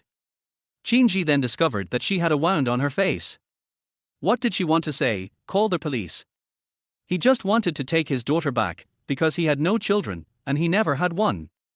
Lin Lan said that her daughter didn't want to go either. Qinji said let's go to the hospital together, pack up, you have to go in this state. Lin Miao came out with her small body, she was small, with a round face, and she looked like a child. She called Auntie Qin cutely, and then looked at her mother and said let's go together. Qinji also persuaded. Lin Lan said she would not go, let them go. Qinji understood her, took Miao to go first, went to the hospital not far away. Miao's hand was slightly injured, she said that she was scratched when pushing, bleeding, the wound was not big. She asked someone to get more medicine, and took it back to Lin Lan. Lin Lan was also bumped when pushing. What if it comes again? Qinji was worried. If he comes again, call the police. I called the police today, too. They left. I shouldn't have been so impulsive. They suddenly came to my house to take my daughter away. There were so many people, I was worried and took action, and then my daughter helped me. Lin Lan said with great momentum. She looked like a strong woman, smart and capable. She still didn't clean up, but it was better than before. You can't be impulsive. Qinji said. If I was impulsive, the police would say it was my fault. Lin Lan talked about her injuries and her daughters. Lin Miao, Mom, don't do this again. Call the police again next time. Lin Lan said, there was only this way. Always like this. Qinji said, the book only said that Miao's father was very powerful, and didn't say much. Lin Lan couldn't deal with it, but Miao didn't want to go. If Lin Lan didn't die and she didn't get into trouble, it wouldn't be like what was written in the book. But she couldn't help either, just said to call her if you need anything. Okay, thank you, today too. Lin Lan was serious. Lin Miao also called Aunt Qin and asked about her brother. Qinji now likes Miao more and says she is very good. Let's see what he does in the future. He doesn't want to lose face. Lin Lan said, and asked her if she had eaten. Lin Miao was also cute and dressed simply, unlike Lin Lan. Qinji said she was going back and she still had to work. How are you doing in the Fu family? Lin Lan asked again, and Lin Miao listened curiously. Qinji said a little bit. The young master was the male protagonist but didn't say it. Lin Lan asked about some things in the Fu family and knew it. Now the young master is back and he should work hard. He didn't mention the kiss that night. It shouldn't have happened, and she pretended it didn't exist. Lin Lan listened. The second young master Fu is back. What did Lin Miao think of? Chapter 10 Deliberate or Misunderstanding. Qinji didn't say anything more. She looked at the time and told them to have a good rest. If they had anything to ask her, she left. Lin Lan nodded and called a car for her. Qinji first found a noodle place and ate a bowl of noodles. She was almost done. She was hungry. Like Lin Lan and Miao, she should have a good rest. Soon she returned to the apartment. Slowly, she thought about some things. She and Lin Lan were not lucky people, but they were lucky. She was going to give her son money. She got on the elevator, opened the door and went in. Mother Qin. Someone called her. She turned around and saw that it was the housekeeper. The housekeeper said that the young master was back. The young master was back. She looked inside and knew that the young master had been back for a while. She was inside and upstairs. She was nervous for a moment and turned back to look up. Inside. Upstairs, Fu Jing looked at his watch and the time. How long had passed? He looked at his watch more than once. He had been in the hospital for so long. Did he want to call? He was also thinking whether he should stay that day and eat the food made by Qin Ma. He thought that someone was looking for him. He was wondering whether he should go out. Finally, he heard a sound. He stood in front of the window, his tall figure reflected. He turned and looked at the door behind him. The door was a little open. He looked at it. After a while, he saw the person coming up, Qin Ma. He saw her. Master. Qinji walked up slowly. She called softly and lowered her head. She didn't know that the master was back. The master had been waiting for a long time. What did he want to eat? Where did Qin Ma go? I heard she went to the hospital and was not feeling well. Fu Jing faced her, took a few steps forward, elegant and gentle, and asked her gently and caringly. He was not in a good mood. He had been waiting for a long time. When had he waited for anyone? Nothing, just a little dizzy, so I went to see a doctor. The doctor said it was okay. Qin Ji said, raised his head and looked at the master, but did not meet his eyes. Fu Jing wanted to see her eyes and lips. It was not intentional. They were pink and a little tempting. His eyes were fixed on them. He couldn't move away. He was thinking about it and savoring it. Mother Qin should have had a physical examination. If you want to work in the Fu family, you can't not have a physical examination. Qin Ji said yes, but she was afraid. Of course she had a physical examination when she came to the Fu family. No matter who is in the Fu family, they must be in good health. Fu Jing asked again if there was anything else, she should go to see her. Qin Ji said she knew that she was in good health. She also said so. Did Mother Qin go to the hospital? Fu Jing took another step closer and stared at her. Qin Ji felt inexplicably uncomfortable. The young master's eyes seemed to be fixed on somewhere. She didn't know where she was fixed. She nodded and said yes. She didn't want to talk about other things, her friends' things. At this time, Fu Jing took one step after another with his thighs, almost walking in front of Qin Ji. He stopped. He was tall and looked down at her. Mother Qin looks good. Qin Ji didn't say anything else. Fu Jing said what he wanted to eat, all of which were difficult dishes, and asked if Qin Ma could cook them. Qin Ji said yes. She lowered her head and turned to go out. She went downstairs to make dinner. Fu Jing thought about Qin Ma's face and the fragrance on her body. He could smell it as soon as he got close. It was the same every time. She fascinated him, and her lips, her mouth, pink. No woman had such a figure, the touch, and the feeling of kissing. He lowered his head again and squinted at the slender and powerful big hands with distinct joints. After Qin Ji went downstairs, she went to the kitchen, turned around and went back to her room to put down her cloth bag. She didn't take out the things in the cloth bag, and hurried back to the kitchen. The housekeeper brought fresh air-shipped dishes and put them away silently. She cooked seriously. Seafood abalone is also the young master's favorite, and she also knows how to cook lobster. The ingredients of the Fu family are all air-shipped. Looking at the top lobster in her hand and several home-cooked dishes, she put them on the table and was about to go back to find the young master, and saw the young master standing behind her. The young master didn't know when he stood behind her. Just standing there, looking at her, she suddenly met the young master's tall figure and his elegant and gentle face. The young master gave her a sense of closeness, just like when she was upstairs before. Young master, she took a step back and called out. Is Qin Ma ready? Fu Jing looked at her and asked gently, and he returned to this state, or always like this? Young master. Qin Ji called again, saying that it was done, and the young master could eat. These were all the dishes ordered by the young master. Fu Jing nodded, looked in the direction of the restaurant, and walked into the restaurant on the side. Qin Ji followed and entered the restaurant. Fu Jing sat down. He took a look and Qin Ji introduced him to him. He knew it, and started to use it, asking Qin Ma to help her peel it. Qin Ji helped the young master peel the seafood. Fu Jing used it, and felt the fragrance she brought again. He used it quite well and praised Qin Ma. Qin Ji thanked him. After using it, Fu Jing raised his lower lip to Qin Ma. Qin Ma, can I ask you something? Qin Ji didn't know what to say, and met the young master's eyes. What kind of perfume is Qin Ma using? It smells good. Fu Jing asked very seriously and gently. Qin Ji didn't know why the young master asked. She smelled good. Fu Jing smiled and said that he just smelled it, and asked, Qin Ma, don't misunderstand, don't think too much. Qin Ji didn't think too much, but the young master looked like. Fu Jing said that he really smelled it, don't think too much. He got up and went out with his windbreaker. He was going out. Qin Ji watched the young master leave, go out, and leave so casually.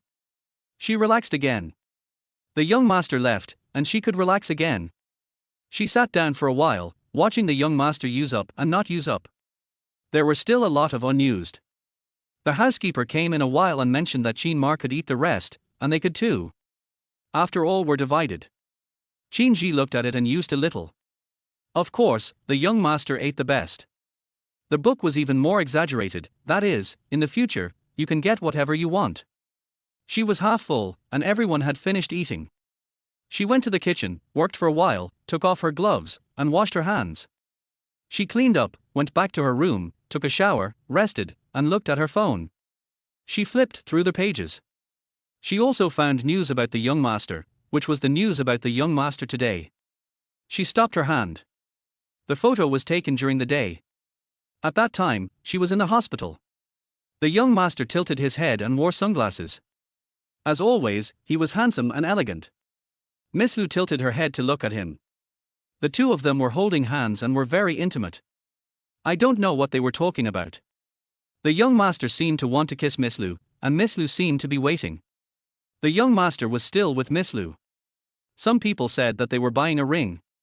Someone above speculated that the two families were really going to get married. She couldn't tell what she felt in her heart. Anyway, she breathed a sigh of relief. She didn't watch it for too long. She didn't like it too much. She closed her eyes, rested, and fell asleep.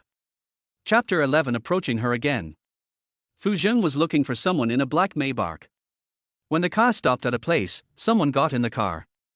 After getting in, Fu Zheng looked at Zhu Qin. The two looked at each other. Fu Zheng asked if he had seen him. Zhu Qin shook his head no. He was still in a bad mood.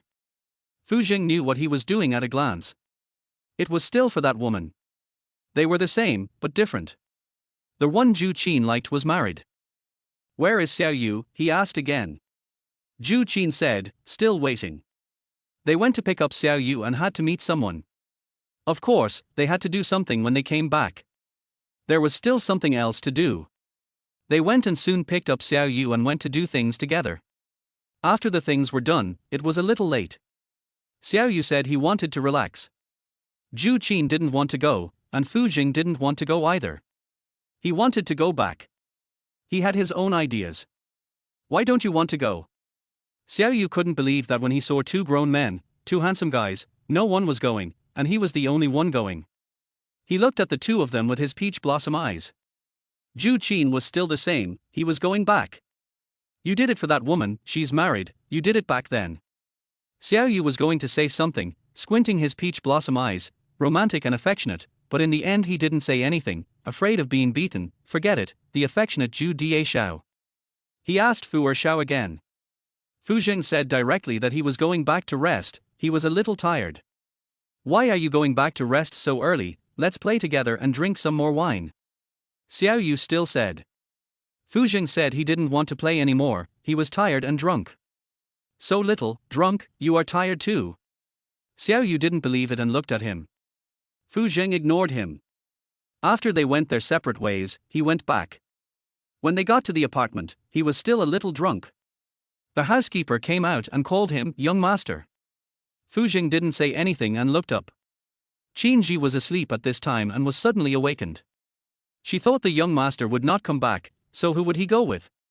She knew it was the young master who came back. The young master drank a little more. She went out and looked at the living room. She saw the young master sitting in front of the sofa. The housekeeper was gone. No one was worried about the young master and his innocence. She walked over, bent over in front of the young master, and called carefully. Young master. The young master didn't open his eyes. Didn't he hear it? The young master drank again. The young master seemed to like drinking. It wasn't written in the books or novels. She was going to call again. Fu Zheng didn't need to open his eyes. He could smell the fragrance coming towards him. It wasn't strong, but faint. It just floated over, wisps of it. It was from a woman, as if she was seducing people. She opened her eyes and looked at. Young master. Qin Ji called again and met the young master's eyes. The young master opened his eyes. She wanted to take a step back and stand up straight. Fu Zheng just looked at her. This old woman. Young master, do you want to drink the hangover soup? Qin Ji still asked the same question. Fu Zheng looked at her and said no. Qin Ji asked if the young master had drunk too much and was drunk, and whether he wanted to ask someone to help him. Fu Zheng said directly, come on, Qin Ma, help me up, and stretched out his hand. The hand was slender and powerful, and each finger had distinct joints, which was very beautiful. There were very few hands that were so beautiful. Qin Ji felt that they were more beautiful than hers. Young master. She spoke again, and still stepped forward to help the young master up. She asked the young master to be careful. Fu Jin smelled the fragrance on her body and felt that her hand was still strong. He did not stand up, but pulled Qin Ma with great force. Qin Ji did not stand firmly for a while, and her whole expression changed, and her body fell on the young master. In an instant, she wanted to stabilize herself. Wanted to do something, it was too late. Young master. She could only scream, but she didn't dare to be too loud, because she was afraid someone would come in and see her. Fortunately, there was no camera installed in the apartment that could see her. The young master disagreed, so she fell on him anyway. Fu Jin took Qin Ma on his body calmly. He held her hand and hugged her, then looked at the woman on his body while smelling the stronger scent of the woman, and smiled at Qin Ma. Master, I'm sorry, you pulled me. Qin Ji came back to her senses and remembered that she once again felt the firmness of the young master and smelled the fresh smell of the young master, and the gentle, young master. She supported herself with both hands and wanted to get up, she and the male lead. Qin Ma. Fu Jin screamed again, and found a little of her scattered hair.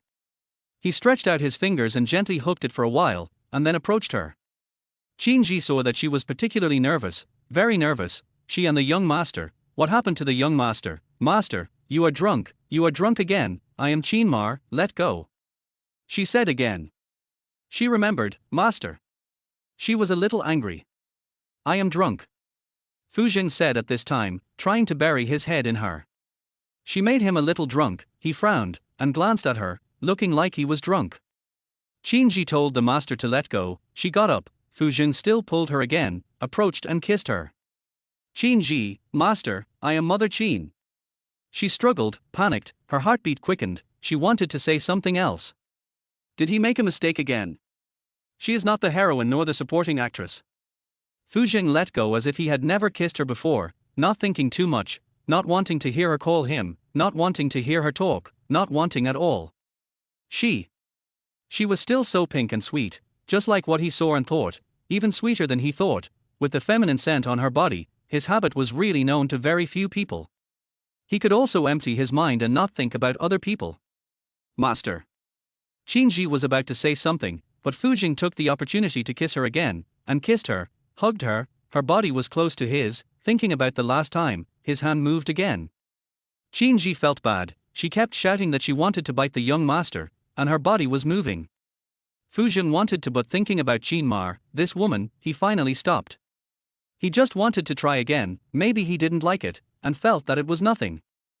But an older woman, between him and her. He held her with his slender, strong and well-defined hands, moved again, and let go.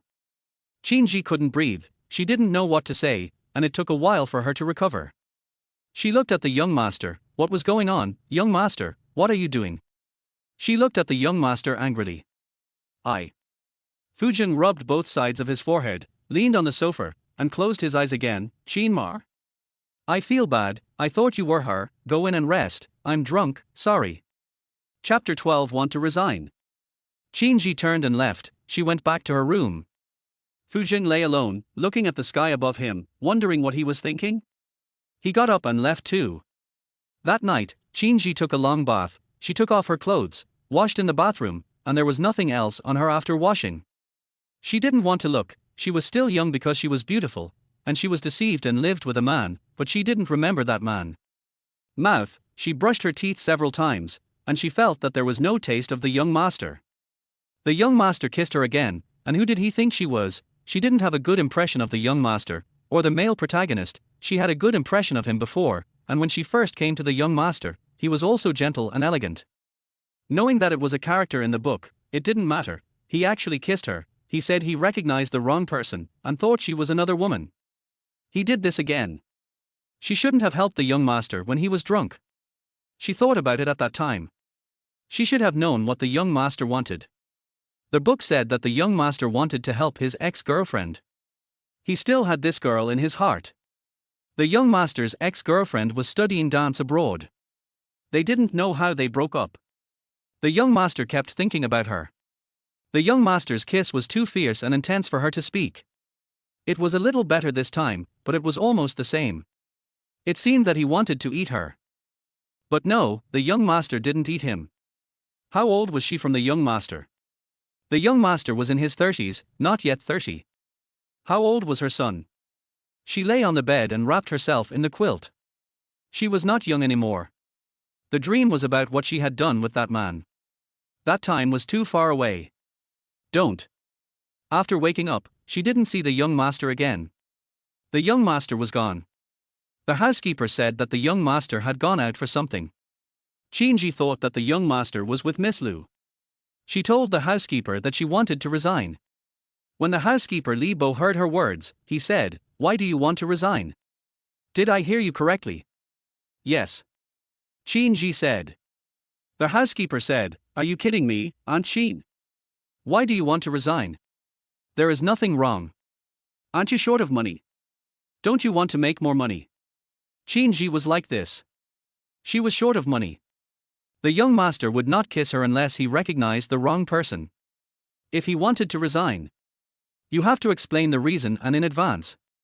The housekeeper said that those who had signed the contract before and those who worked in the Fu family had requirements when they came in and out.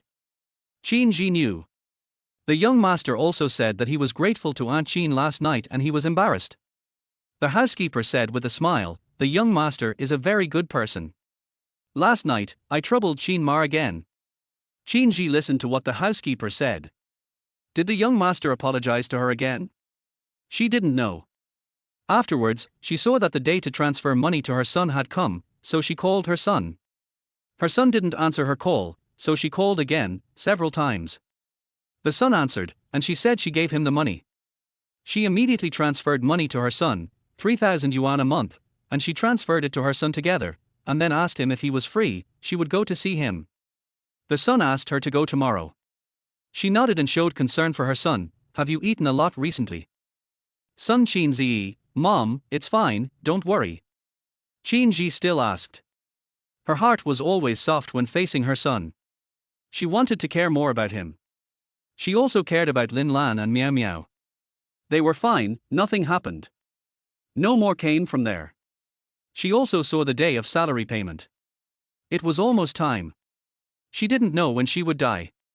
If she was alive, she could find a job. Thinking of the results of the examination at the hospital yesterday, some of which were not out yet, she said goodbye to the housekeeper again and went out. She went to the hospital and saw the doctor yesterday. She knew that she still had no problems and was in good health. She felt relieved. "You checked everything?" the doctor said again. Chinji said to see. The female doctor adjusted her glasses and talked to her again to reassure her. The next day, she went to see her son. At the gate of her son's school, without waiting for a long time, her son ran out, "Mom." Chinji saw that her son was still fine and became happy. "Mom, you don't have to come often," Chinzi said. Chinji still wanted to come. She talked to her son for a while, and when it was almost time, she followed her son inside and went to his dormitory. There was no one in the dormitory, only her son, and he looked fine. She sat with him and ate something. She also brought some delicious food for her son. After that, the mother and son had a good meal in the school and she went back. When she returned to the apartment, she looked at her phone and saw the news about the young master again. It seemed that he was going abroad. She had not heard the housekeeper mention it. Nor had she heard of it. Is the young master going to find his ex-girlfriend at this time? He is going to reconcile, but Miss Lu, it seems that it is written in the book that the young master will go to find his ex-girlfriend. His ex-girlfriend returned to China later, but not at this time, and the heroine did not appear, so she did not think much about it. She glanced at the back of the young master. There were too many people praising him. She had never seen such a gentle and elegant young man, like the domineering president in the novel, a different gentle gentleman and elegant domineering president. She waited until the time for salary payment, and the housekeeper told her that her mobile phone had received her salary, and then the lady told her that she had done a good job. She did a good job. Looking at the lady's words that she had done a good job, was she really doing a good job? Thinking about something, she didn't think about it anymore. After seeing the salary clearly and saving it all, she transferred the main money to her family, 2,000 yuan, to her mother. After the transfer was completed, she also sent a message to transfer it to them. She also transferred 1,000 yuan to her sister and brother, and kept the rest for herself to save later. She didn't say much. My parents called again. She looked at it. My parents asked her if she had received her salary, or if she should go on a blind date again. They also cared about how she was doing. Knowing that she was doing well, they asked if she had extra money. Let her save it well. She said no, and didn't want to go on a blind date. After a few words, she hung up. My parents seemed dissatisfied. She thought alone. My younger brother and sister sent a message to her, saying that my sister only had so much. Sister, you should give more, it's not enough. Sister, don't you want to take care of us anymore? Yes, sister, you were not like this before. You are married too. She only wrote these few words and went to work. However, her sister and brother still called her. She didn't answer. Maybe they were even more dissatisfied, but they still knew to care about her and ask her. The book didn't write that after she died, her parents and sister reacted as if they didn't exist. This was her not. There was still a strange number on her phone. Qin Ji, don't think about breaking up. That man. She frowned. Don't think about getting married. Do you think I can't find you? No man will want you. Chapter 13 Care. Abroad, Fu Jin came to find someone. He saw that he met someone after the matter was discussed. For the sake of career and cooperation, he thought of that person and wanted to go to see her. No, he still didn't go to find her. He stood in front of the French window, looking at the tall buildings below. This is Wall Street in the United States. He smoked a cigarette. His slender and powerful fingers with distinct joints picked up the box on the side and gently opened it. He picked up the scissors, opened the box, picked out a cigar, looked at it slowly, and cut it. After cutting, he put away the scissors and the box, raised his head, and took the customized lighter with one hand. He glanced at it, turned it in his hand, snapped it, and lit it. He then slowly lit the cigar. When the cigar was lit, he squinted his eyes, and something appeared on Wen Y's face, and he exhaled a puff of smoke. After he smoked for a while, someone came in and said something, and there was another woman asking if he wanted to accompany him. He didn't need it. What did he want? He looked outside, thinking about the old woman, that woman. He thought about it again, put the cigar in his mouth, inhaled a little bit, and exhaled a puff of smoke. Finally, he bit the cigarette again, and soon he went out with a smile. He returned to China soon. But he was also busy when he returned to China. Qin Ji didn't know. She didn't see any news about the young master and his ex-girlfriend. She didn't know anything. Half a month later, she knew that the young master had returned to China. He had returned to China a long time ago. After returning, he was a little busy. He was busy with things and accompanied by other people. He didn't come back. She knew that it was not easy for her to resign. She stayed. The man on her phone kept sending messages. She blocked him. There were new strange numbers, and she didn't go out much. I don't know why the middle-aged man blocked him. After a few days, she found that she saw photos of the young master again and news about him. It was still with his first love, Miss Lu. The two of them went shopping together, went to the amusement park together, and drove a supercar to go shopping. They were photographed. Basically, they commented on the car he drove and the watch he wore. They were all worth tens of millions. He was also handsome, too elegant and gentle to the point of feeling like a gentleman. In particular, there are some photos of him wearing gold-rimmed glasses, which makes people feel dizzy with handsomeness. He is a complete gentleman. Many people screamed and commented that he is too rich. Some people even said that he is from a noble family. Some people said that he is from the Fu family, the second young master. Miss Lu was also discussed. I saw her last time. She looked more and more beautiful. She and Mr. Fu are a bit mismatched, but she is also a young lady. She is not in the same world as everyone else. They also went shopping together and went to the amusement park together. So loving. It is said that they are childhood sweethearts. It's so beautiful. Many people asked if it was true. Qin Ji didn't expect that the young master and Miss Lu went to the amusement park. It was unexpected, but it was not considered. Miss Lu wanted to play, so the young master must accompany her. Supercars, she saw it below when she came here, and knew that the young master had many cars. She cleaned the young master's watch, and there was nothing in the young master's cloakroom. No matter how expensive it is, the Fu family is different. Going shopping is not a big deal. The Lu family is not bad. The heroine seemed to have appeared once before the ex-girlfriend came back. She felt that the young master looked different with glasses. He looked like a scum. She took back her phone. Someone also took pictures of him going to their hotel with Miss Lu, sending Miss Lu back, and staying together. She didn't look at it again. A few days later, the housekeeper told her that the young master went back to the old house with Miss Lu. Madame asked when they were together, but the young master didn't reply. Miss Lu was shy. It seemed that they were together. The Lu family didn't say anything. It would be nice if there was a grandson of the young master. It looked like the young master was close to Miss Lu. Qin Ji looked at the housekeeper. Is the young master so close? He looked at his gentle smile, so he should be. The young master and Miss Lu have a child, and the lady is happy.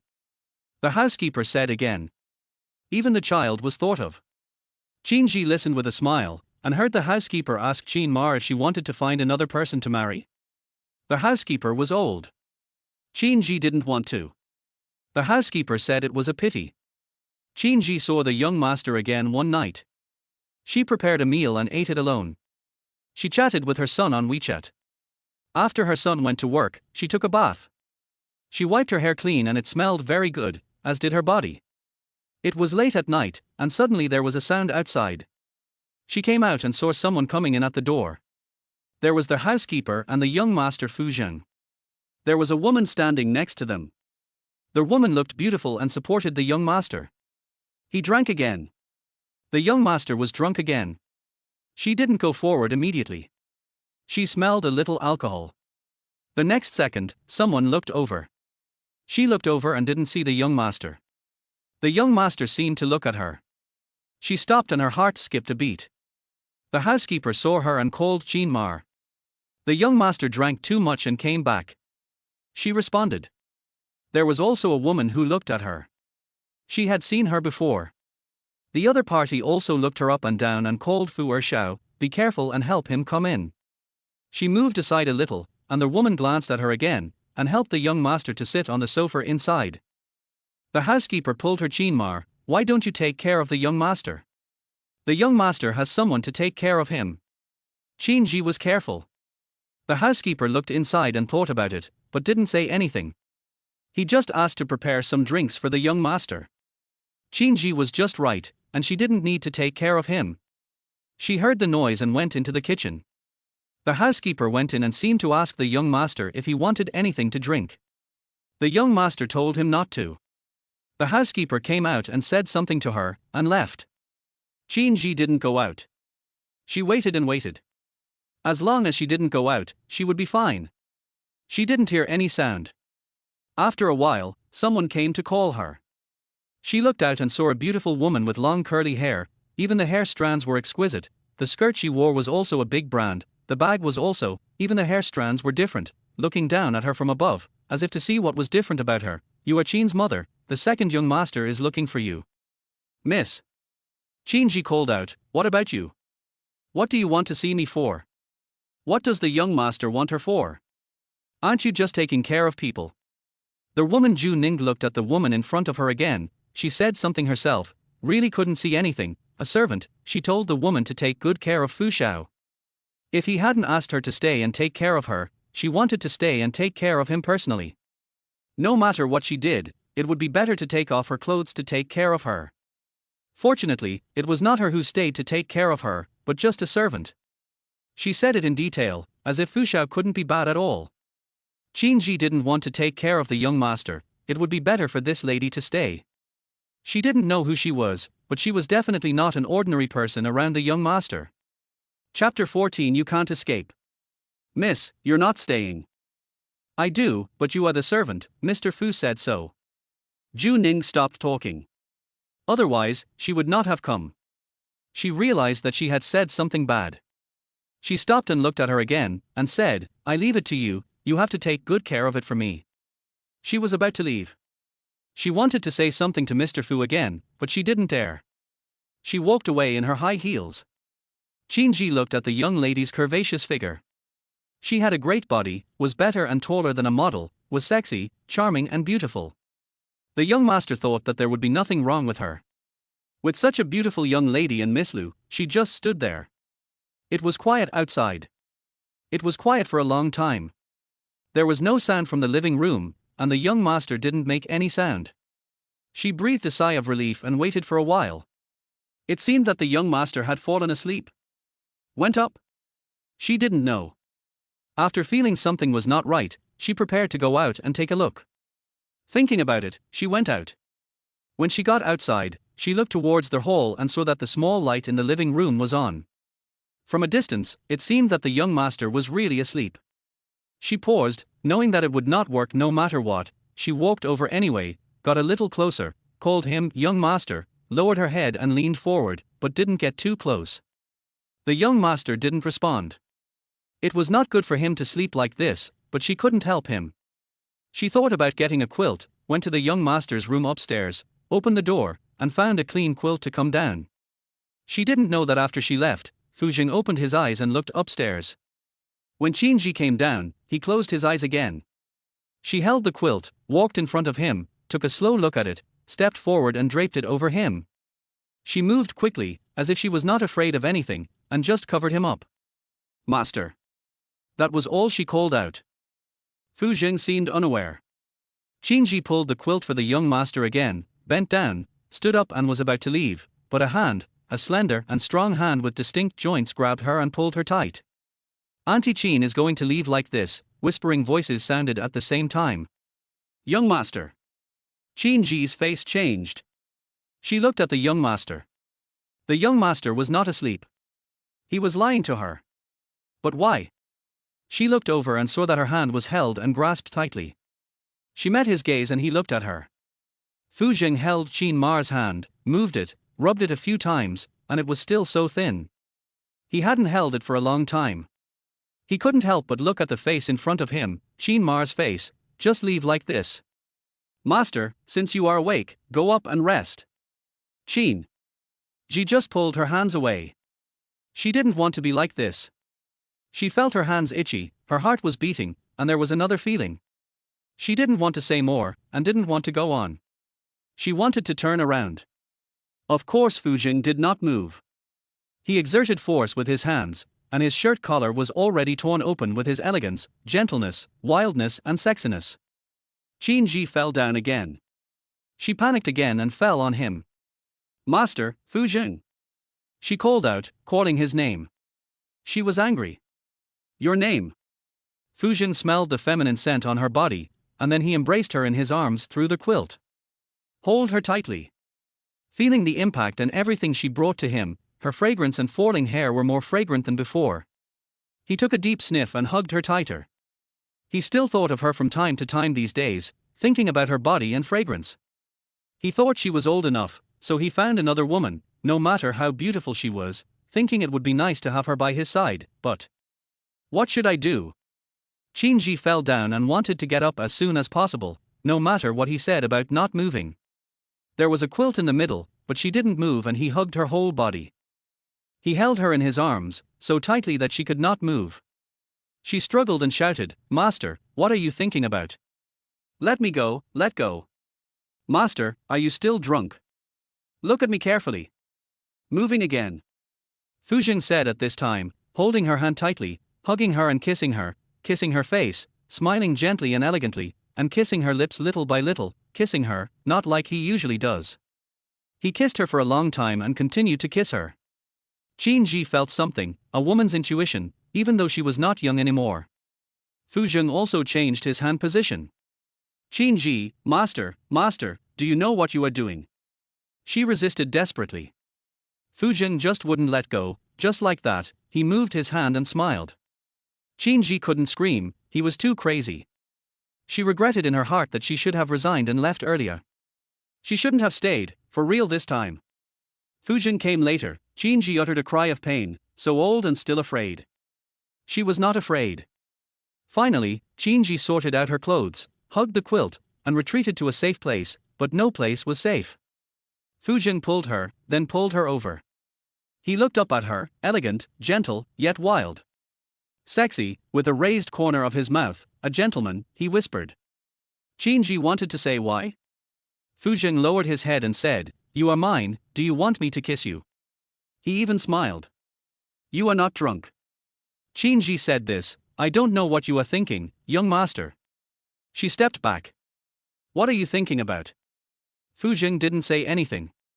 He didn't want to admit that he was not drunk. He was not drunk, and she was not drunk either. "I am drunk." He looked at her. Qinji knew that he was not drunk, so she turned around, covered herself and jumped down. Fuzheng looked at her. "You can't run away." After Qinji heard this, she stopped walking. She couldn't run. Where could she run to? She couldn't escape. How could she escape? But she could resign. She turned back to Fuzheng and said, "I don't know why you are looking for me. I am old enough to be your mother. The world is big. I know the world is big, but I can't escape it." Fuzheng didn't know either. "I don't know either. The scent on your body, the scent of a woman, is you, Aunt Sheen." He bit the last two words hard, as if he didn't care. He stared at her. Chapter 15. I thought you figured it out. If it's not the same scent as yours, the kind of feminine scent that fascinates him, he wouldn't be interested. To make him like it, if you hadn't appeared in front of me, was it intentional?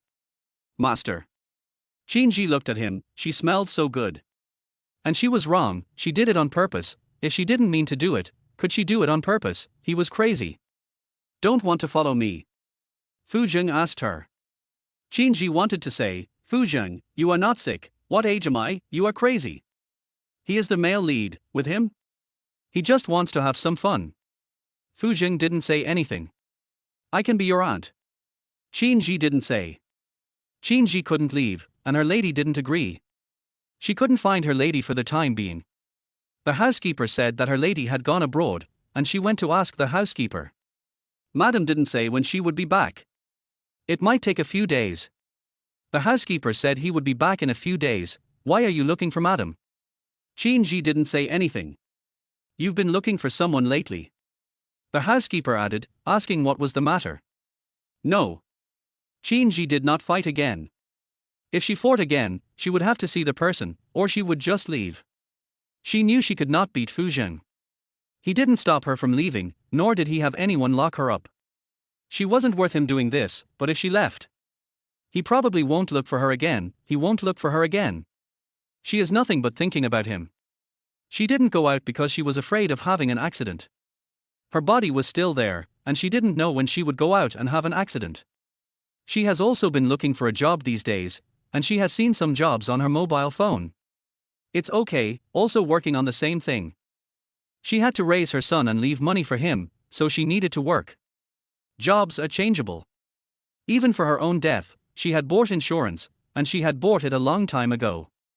If she hadn't died here, she wouldn't be so helpless. Fortunately, no one knows. The young master came back and was the same as usual, as if he was no longer busy. He called Lin Ma and asked her to cook whatever he wanted to eat. But I didn't help him anymore. Fuzheng was also looking at her, his eyes fixed on her. No one knew what he was looking at. It seemed that nothing was wrong. She turned around and he was still looking at her, as if he wanted to see something. Qinji hoped that he would look at her more, see that she was not young anymore, much older than he was, and put away that thought, but his gaze still made her feel uncomfortable. Like this. She looked over and he asked her what she thought of him. Gentle and elegant. Think it through. What did you figure out? Qinji thought. Master. Qinji asked him to eat. She didn't want to spend time with him anymore. He also ate. After he finished, he asked her to help. She refused. He said, "Do you want me to come over and hug you?" Qinji looked at him and could only help him. Fuzheng smelled the feminine scent on her and finished his meal happily, but did not leave. Qinji wanted to pack up and have a rest without seeing him. Didn't expect this time. Fuzheng grabbed her hand and pulled her into his arms. Qinji suddenly called out, "Young master," lowered her voice and looked outside the door. "What are you looking at?" Fuzheng asked her what she was looking at, looked at her and kissed her. His gentle face became more sexy and wild. He hugged her tightly and inhaled the fragrance from her body. Qinji was still struggling. I thought you had thought it through. Fu Jing said, still lowering his head. Even if a woman gets older, her skin is still good. Even though she's not wearing any makeup, she still looks the same. He was still interested. Still thinking about it. How could Qin Ji have thought it through? Of course she hadn't thought it through. How could she have thought of being with him? No, master, Fu Jing, don't do this. Calling my name again. Fu Jing said to her, and said again, little by little, he hugged her tightly with both hands. Qin Ji couldn't stand it, it was itchy and there was something else. She pushed him away. Fu Jing asked her if she really wanted to push her away? Or was she just pretending? He hugged her and asked in her ear, have you thought it through? Master, what do you think of me? Qin Ji asked again. Fu Jing lowered his head and kissed her, kissing her, unlike her age. I told you, it was you who made me interested. Fu Jing. Qin Ji called again and pushed him. Fu Jing said with a gentle and wild smile, and gently touched her head with his slender, strong and bony hands, I said you can't escape, no matter how you try. Qin Ji still asked him to let her go. They shouldn't do this. She had smelled the fragrance on her body but didn't detect it. Only I can smell it. Fu Jing also found it incredible. The scent of an old woman suited his taste and he was fascinated by it. He kissed her hard. She, with force. Qin Ji was weak, very weak, unable to struggle, and could not struggle. Fu Jing thought about it again, and changed the position of his hands, supporting the back of her head and letting her sit down. Qin Ji didn't want this to happen. It was awkward. She was not a little girl. I felt his thoughts before. Qin Ji, master. Fu Jing asked her what her name was. He was here and just wanted to hug her tightly, and then hold her together. But Qin Ji didn't want to do that. She turned her head away and pushed hard. You. Fu Jing still didn't do it again, really. Qin Ji kept struggling, and seeing that he seemed to no longer be holding her, she left, tidied herself up, and looked at the untied dishes and Fu Jing on the side. Fu Jing looked at her and smiled. Qin Ji turned around and wanted to leave. Fu Jing discovered that Qin's mother was an honest woman. Qin Ji returned to her room, and after staying there for a while, she knew that she could not stay here any longer. She picked up her suitcase and started packing it. There was no movement outside. After a while, she heard footsteps. She didn't know what they were, but no one was looking for her, and no one came over. She went out and didn't see Fu Jing. After putting away the things that had not been put away and they were out of sight, she returned to her room again, packed up her things, and sat down. Holding the phone, Fu Jing hasn't looked for Miss Lu recently. She did look for it, and she saw it, but she didn't want to look at it or care about it anymore. She also wanted to leave at this time. After thinking about it, she found her son's number. Chapter 16 Leaving. She went to the bathroom and washed herself thoroughly. After that, she came out to change her clothes and took a nap, but didn't fall asleep. Went to bed very late. When she got up in the morning, just as the sky was getting light, she quietly went downstairs with her suitcase, and at the same time sent a text message to the housekeeper, saying that she had resigned, that she had something to do at home, and she had to go back. She was very careful and found a taxi and a hotel to stay in. The journey was safe and nothing happened, so she breathed a sigh of relief. She thought about saying goodbye to her son, but in the end she didn't and just rested first. Their hotel was small and not a well-known one, so she lay down, thinking about finding a job. When she woke up from a nap, she saw many calls from her housekeeper on her phone, some of which asked her why she resigned and left without saying goodbye. Signed a contract. She just wished she wasn't dead. The master is looking for you. Qin Ji held the phone and looked at the words, young master. He was looking for her, and he knew about it. She also saw the unfamiliar number. Who is it? The housekeeper found it when he got up in the morning, packed up and went to work. When he saw Qin Ma's message, he thought something had happened. I know it's not good after reading it. How could Qin's mother be so irresponsible? Seeing that Qin's mother said that there was an emergency at home, very urgent, she had to go back immediately, there was no time to do anything, so she could only resign, tell him, and then tell his wife. She didn't want to do this either. Looking at him, he felt sympathy for her and wanted to ask. Qin's mother didn't answer the phone. He called several times, but the answer was no, he didn't know what was going on, maybe she didn't have time to answer. I can't get through later. Qin Ma's departure was no small matter. The madam was not in the country. The young master called him and asked him to find Qin Ma, and then he told the young master. The young master knows. After asking him clearly, the young master seemed unhappy. Fu Zheng had something to do, so he left. He didn't expect that Qin Ma, that old woman, would dare to run away. He also said that she was honest and obedient, hardworking and simple. He said she couldn't escape. He just made a phone call and asked someone to check and find it. Second Master Fu is so anxious. Found it. Fu Zheng only said these few words. Okay, Mr. Fu, wait for me. After Fu Zheng hung up the phone, he didn't make any calls, but just did what he had to do.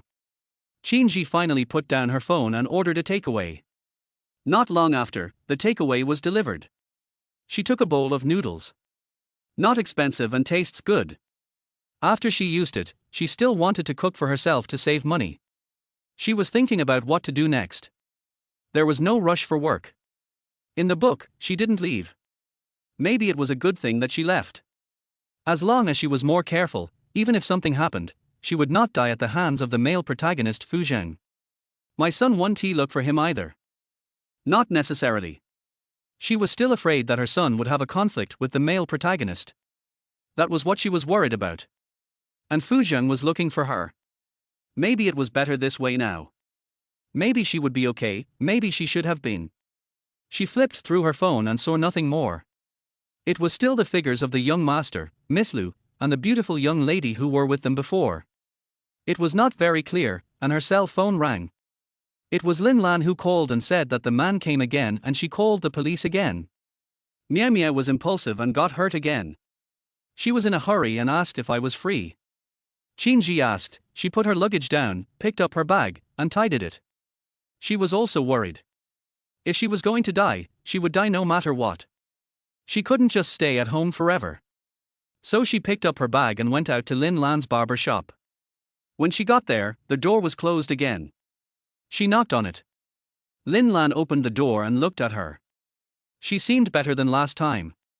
Mia Mia was also behind her and called out to her. Come in. Lin Lan said again. Qin Ji went in and saw that it wasn't too messy inside, but it was still a little messy.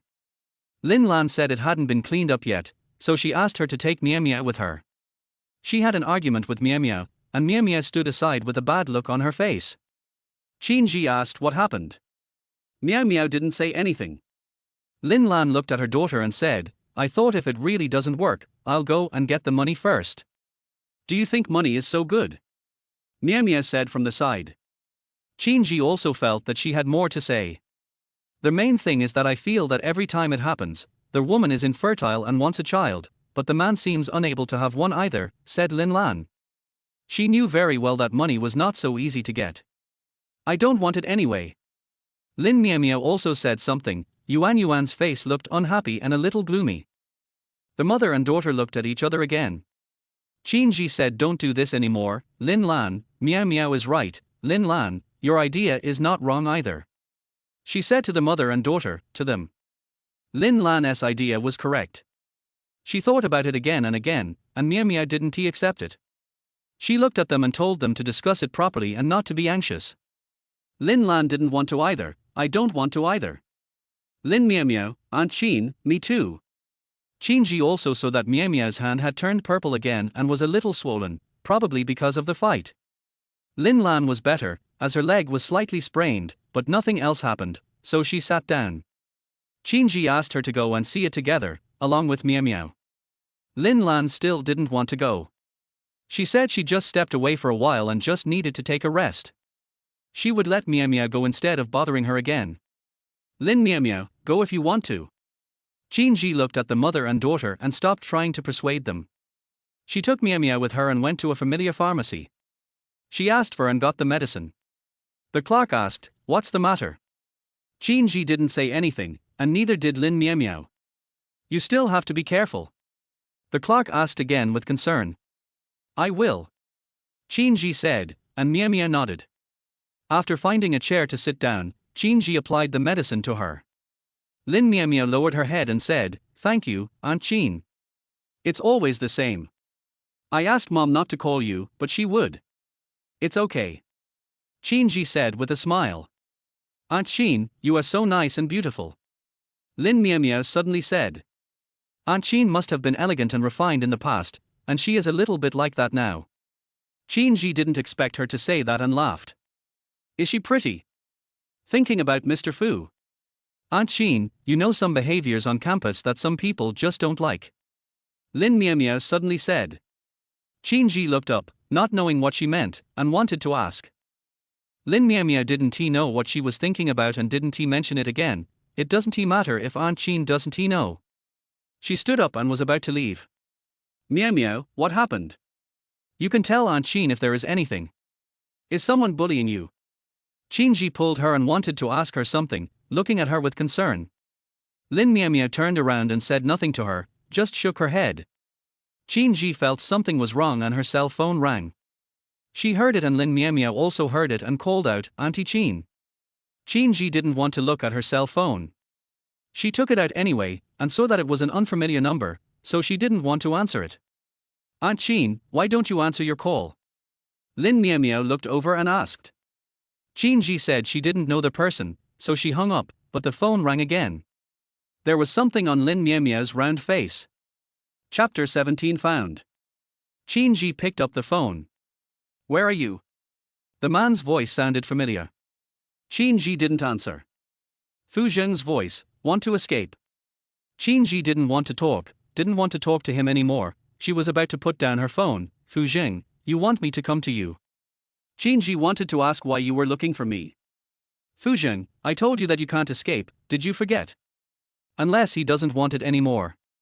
Qin Ji didn't want to talk to him, so she hung up the phone. She faintly heard something, but she ignored it. Miao kept looking at her. Aunt Qin. Lin Miao asked, what's the matter? Aunt Qin. Qin Ji told her that it was nothing, just a call from someone she knew. However, Lin Miao still felt that something was wrong. She was a little depressed, and something could be seen on her round face. Qin Ji asked her and she shook her head. Qin Ji was wondering if there was something wrong, so she asked Lin Lan. Lin Lan asked if Miao was bullied at school. She knew something about it, from the internet.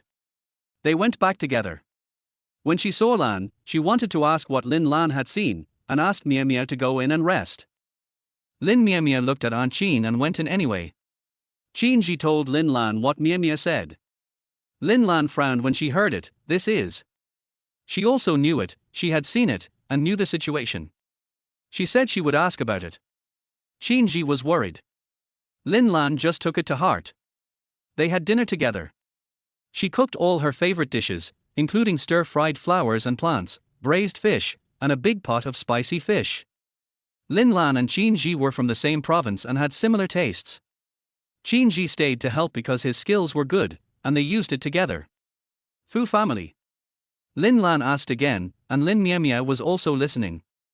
Qin Ji told her that they might have to move to another place. When Lin Miao heard this, she thought, Aunt Qin is no longer at the Fu family. The Fu family is not bad, and she thought of Qin Zi. Lin Lan asked directly, what's the matter? Is it a rich man? No. Qin Ji didn't say what was wrong with Fu Zheng, she just said she wanted to find another one. Lin Lan looked at her and wanted to ask more questions.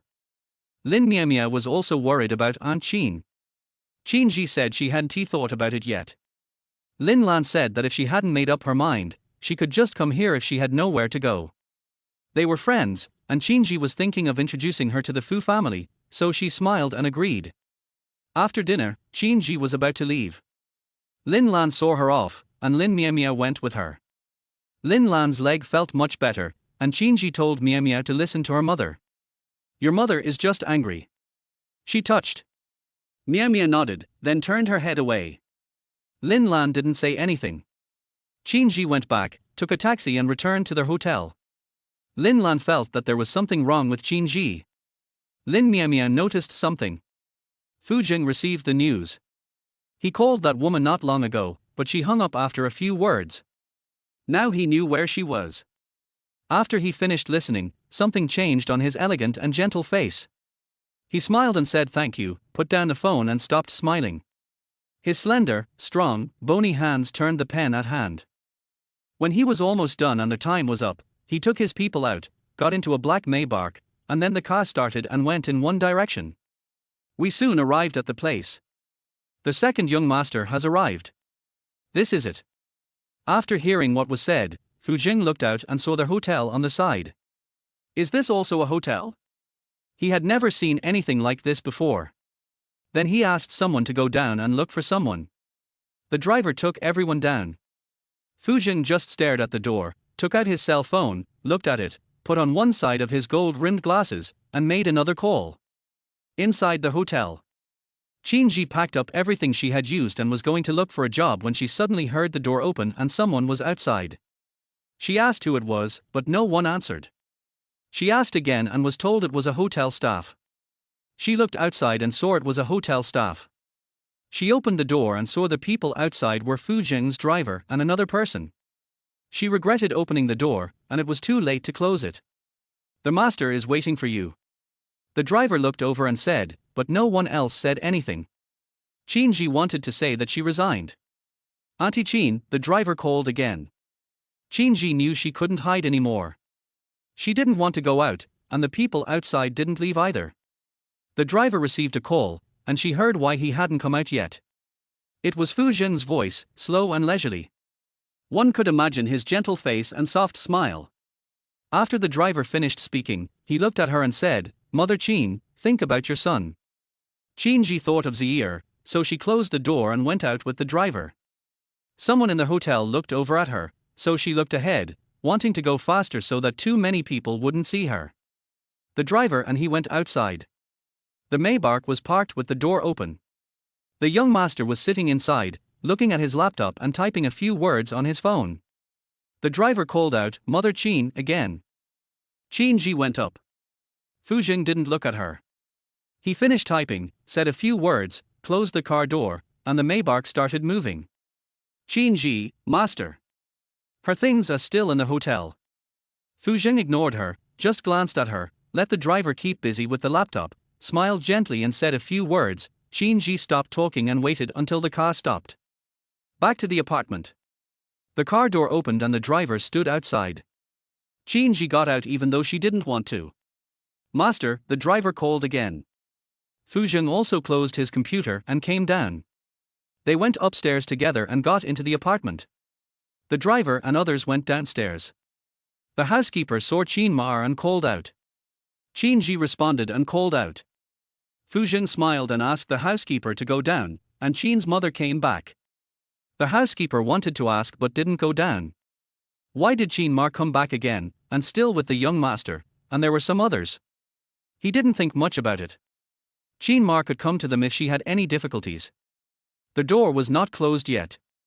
Fu Jing looked over and saw Qin Ji just called him young master. Fu Jing, close the door. The door was closed, but it was not Qin Ji who closed it. Fu Jing closed the door himself. With a bang, the door closed and he walked over and approached her. Qin Ji looked at him and called out Fu Jing. Fu Jing put his laptop aside, took off his suit, pulled his tie with one hand, and then unbuttoned his shirt, first his hands and then his collar. He pulled them. The face behind the gold-rimmed glasses looked cold, calm, and elegant. Qin Ji called him young master. Fu Jing took off his glasses, no longer a gentleman, but more gentle. He smiled gently and asked her where she wanted to run to. Could she escape? He pulled her over, turned around, pressed her against the wall, and kissed her directly. Qin Ji resisted. Master, Fu Jing, why is this happening again? Suddenly, master. She couldn't make a sound. You still have the strength to shout. Fu Jing knew that he had some thoughts. He had thought about it on their way and kissed her. After he kissed her, he looked at her. What she was wearing was getting uglier and uglier. Qin Ji felt his movements. Chapter 18. She can't hide. He pulled it and looked at her face again. Honest? Young master. Qin Ji still called out, but Fu Jing just kept kissing her. After kissing her for a long time, Qin Ji's lips became numb. I have no strength at all. Fu Jing held her body and didn't let her squat down. It stayed like that for a long time. Qin Ji really couldn't scream anymore, but he still didn't leave. He lowered his head and looked down at her. Still running away. Fujian. Qinji asked why he would not do this and let her go. What do you mean by letting go or not letting go? Fujian just thought about it. If he wanted something, he had to get it. She looked like this, and he just liked the feminine scent on her. She had a sweet mouth and she charmed him. Fujian. Qinji didn't know why he stopped talking, she wanted to know. Fujian wanted to say that it was enough that he didn't dislike you, but you were still running away like this. He looked at her face and said, you should take care of yourself. But he still didn't look at her. Kissed her lips. Qinji was being held close to him, listening to his heartbeat and what he said. What was she doing, how she looked? He still liked her like this. You are the male lead, she wanted to say. Fujian didn't hear clearly what she said. Qinji didn't say, male protagonist, this is not what is written in the book, everything has changed, I don't know why it is like this, even if I had known it earlier, she wouldn't have known it. Fujian. Fujian was not the kind of person who would force things, so after a while, he bit her. He liked her. Qinji was not used to it, didn't want to move, called him, she wanted to avoid him. He still let go when it was enough. Qinji fixed her hair again. Fujian looked at her and told her not to run again, you know. Qinji looked at his figure, his back. He was the male lead. He went upstairs with his laptop. She stood there for a while, but she hadn't gotten her things back yet. However, just as she was thinking about getting it, someone knocked on the door. Her heart tightened. She touched her lips and looked at herself. When she heard the housekeeper's voice, she went back to the room, looked in the mirror, wiped her face and lips, which were a little swollen again. She lowered her head, walked to the door, opened it, and someone brought her luggage. It was the butler who came in with the luggage, glad that Aunt Qin is back. He smiled. This belongs to Qin Ma. Qinji wanted to speak and said thank you. If you have anything to say, tell me. Don't just resign or something. The steward continued, did Aunt Qin ask the young master for help? Did the young master send someone to find you? No matter what you need, you can tell me. Why did you come back? Qinji didn't know what to say. Is this what the housekeeper thought? If you think so, that's good. This is your suitcase. The butler said again. Qinji pulled the suitcase and thanked the butler again. The butler said that no matter what happened, the family should not worry. Qinji agreed and said she would. The housekeeper asked what happened at home. Qinji said he was injured. So that's it. The butler understood and left. Qinji felt that she had lied and she didn't like it. She pulled her suitcase back to her room and sat down. Not knowing what to do, her lips felt numb. She touched them a few times and then opened the suitcase. Her things were all inside. She had kept them well, otherwise. She took it out and sat down again, not knowing what she was thinking. When Fujian came up, he had another idea. He went into the bathroom and stayed there for a long time before coming out. He was thinking about that woman and everything about her. He missed her fragrance again and wanted to hold her forever. He liked her so much. Finally, he used his long, strong, bony hands to comb her hair, which was wet. He combed his hair messily back and shook his wet hair back, making it look even messier and wilder. He looked in the mirror again. The elegant face in the mirror is gentle and handsome. He looked at himself. Fujian turned and went out, wrapped in a bath towel, went to the cloakroom to get clothes and put them on. Qinji later listened to the noise upstairs, but heard nothing. After resting for a while, she went out and started cooking.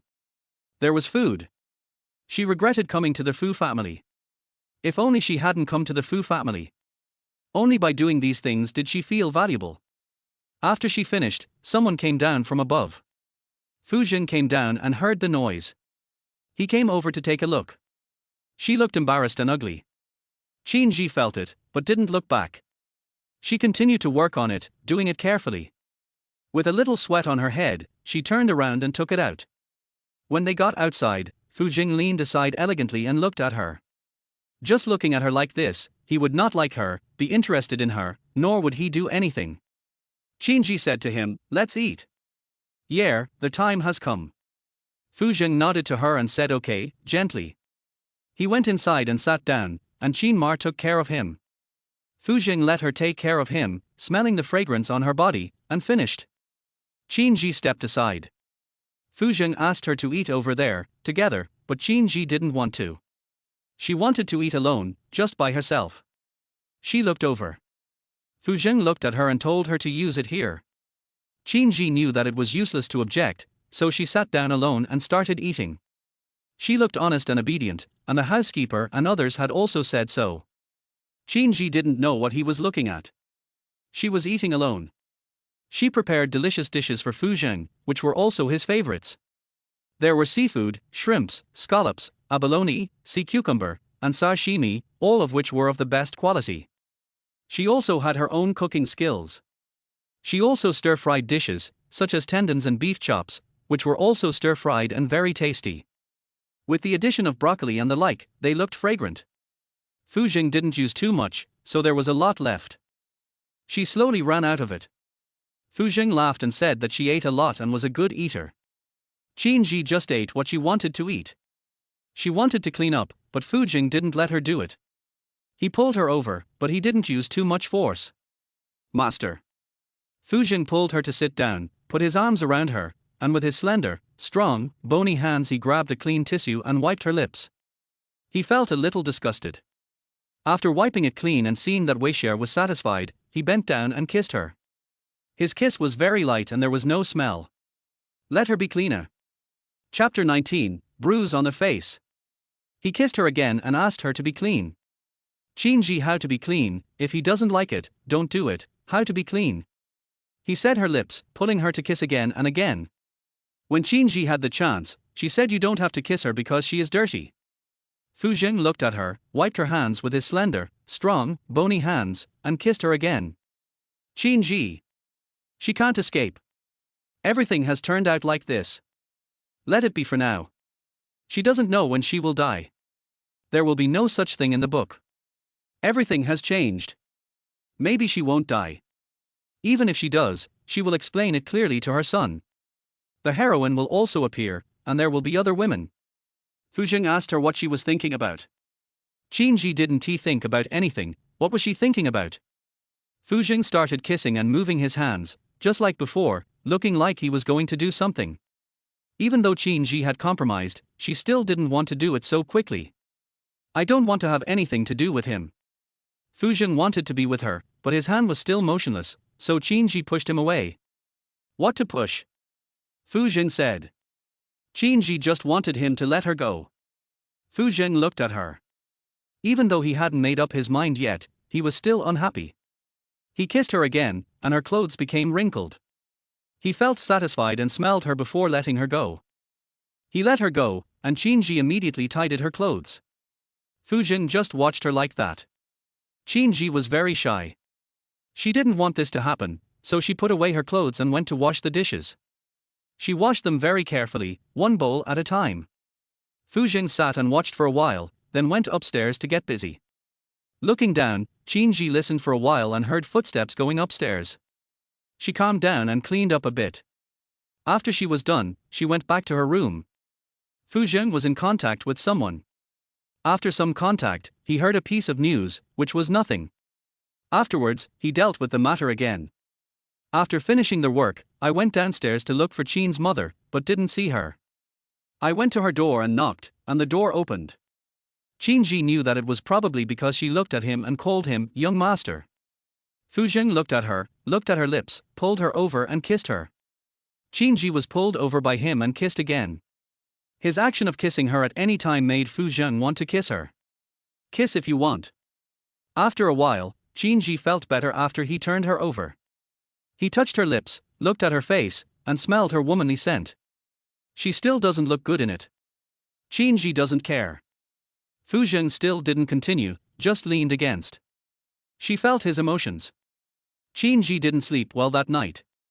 He couldn't fall asleep and kept thinking.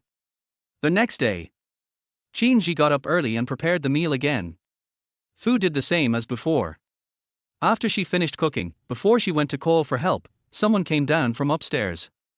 Fu Zheng got up again, put on his shirt, came down and saw her, walked to her, looked at her, pulled her over and kissed her, right next to the sink. Fu Zheng, this is the kitchen. Qin Ji was pulled over all of a sudden and had no time to react. She wanted to say, Fu Zheng.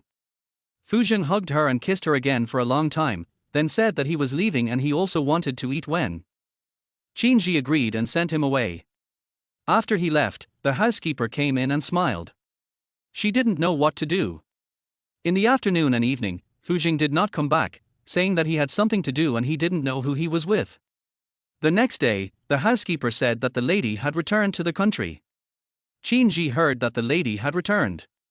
Qinji also received news from the lady. The lady asked her what was the matter, but she didn't know what to say. Madam asked about Fujian, and she told her everything went well. That's fine. The lady didn't say much. Qinji was alone.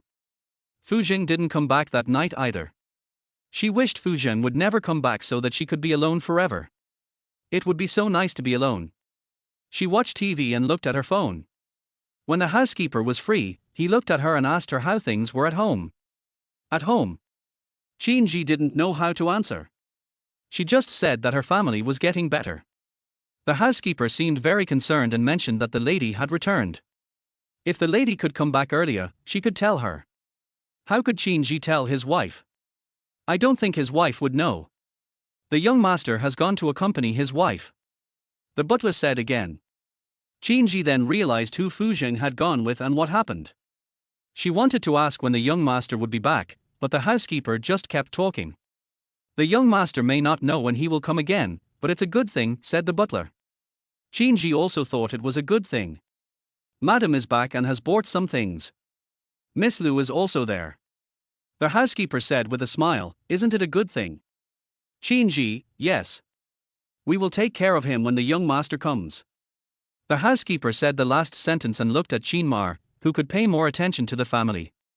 The Fu family is very good. Qinji thought that she hadn't seen any news about Fujian on her phone until a few days later, when she saw it together with Miss Lu. The two of them smiled, and Miss Lu took his arm and leaned against him. The next day, she called Lin Lan. She was worried about Miao Miao and asked about it. Lin Lan answered her call and said she was just about to call her. How is it? Qinji asked. Lin Lan said that she had asked Miao Miao, but the girl refused to say who it was at school, but she just wouldn't say. She was worried about Miao Miao and asked about it.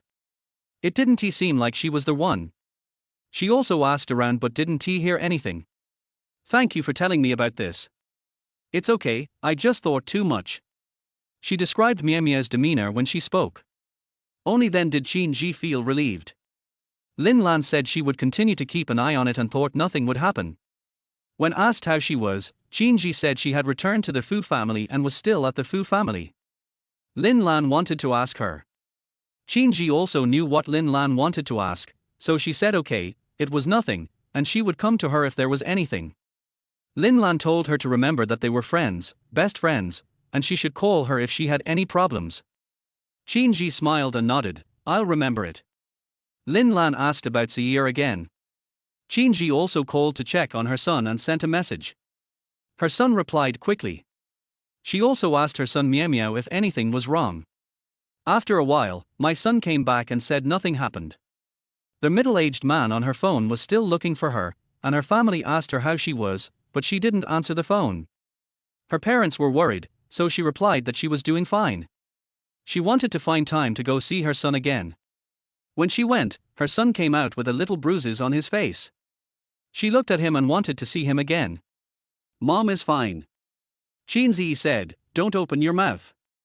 Are you really okay? Qinji asked her son, pressing her hand on his forehead. Qinzi said that he accidentally bumped into it during physical education class. Chapter 20 Engagement. Qinji asked if it hurt and wanted to take her to see a doctor. Qinzi said that there was no need to do that and he had bought some medicine. She had no choice but to stop asking, but she still looked at him from time to time. Boys will still get hurt occasionally, so she told him to be careful and not to be like that. It broke her heart to see that. Her son is the one she loves best, and he looks a little green. I will. Qinzi also knew his mother's worries, and he didn't want to do that either. You have to apply the medicine on time. What kind of medicine is it? Qinzi said. Qinji knew. Qinzi, why is mom here again? Qinji still gave him the food and told her son how powerful the Fu family was. She didn't know how to tell her son not to go against the Fu family, and Fu Zheng. Qinzi didn't know what his mother was going to say, so he looked at her. Qinzi said that she wanted him to grow up well and graduate well, and that if anything happened to her, she would not blame others and he should be fine. Mom.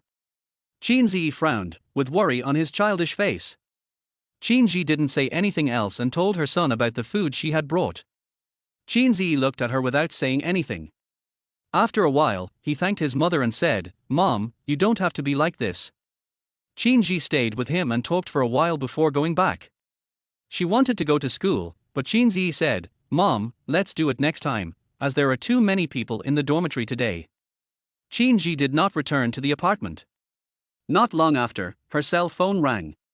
She picked it up and saw it was Fu Zheng. She answered the phone. "Where is he?"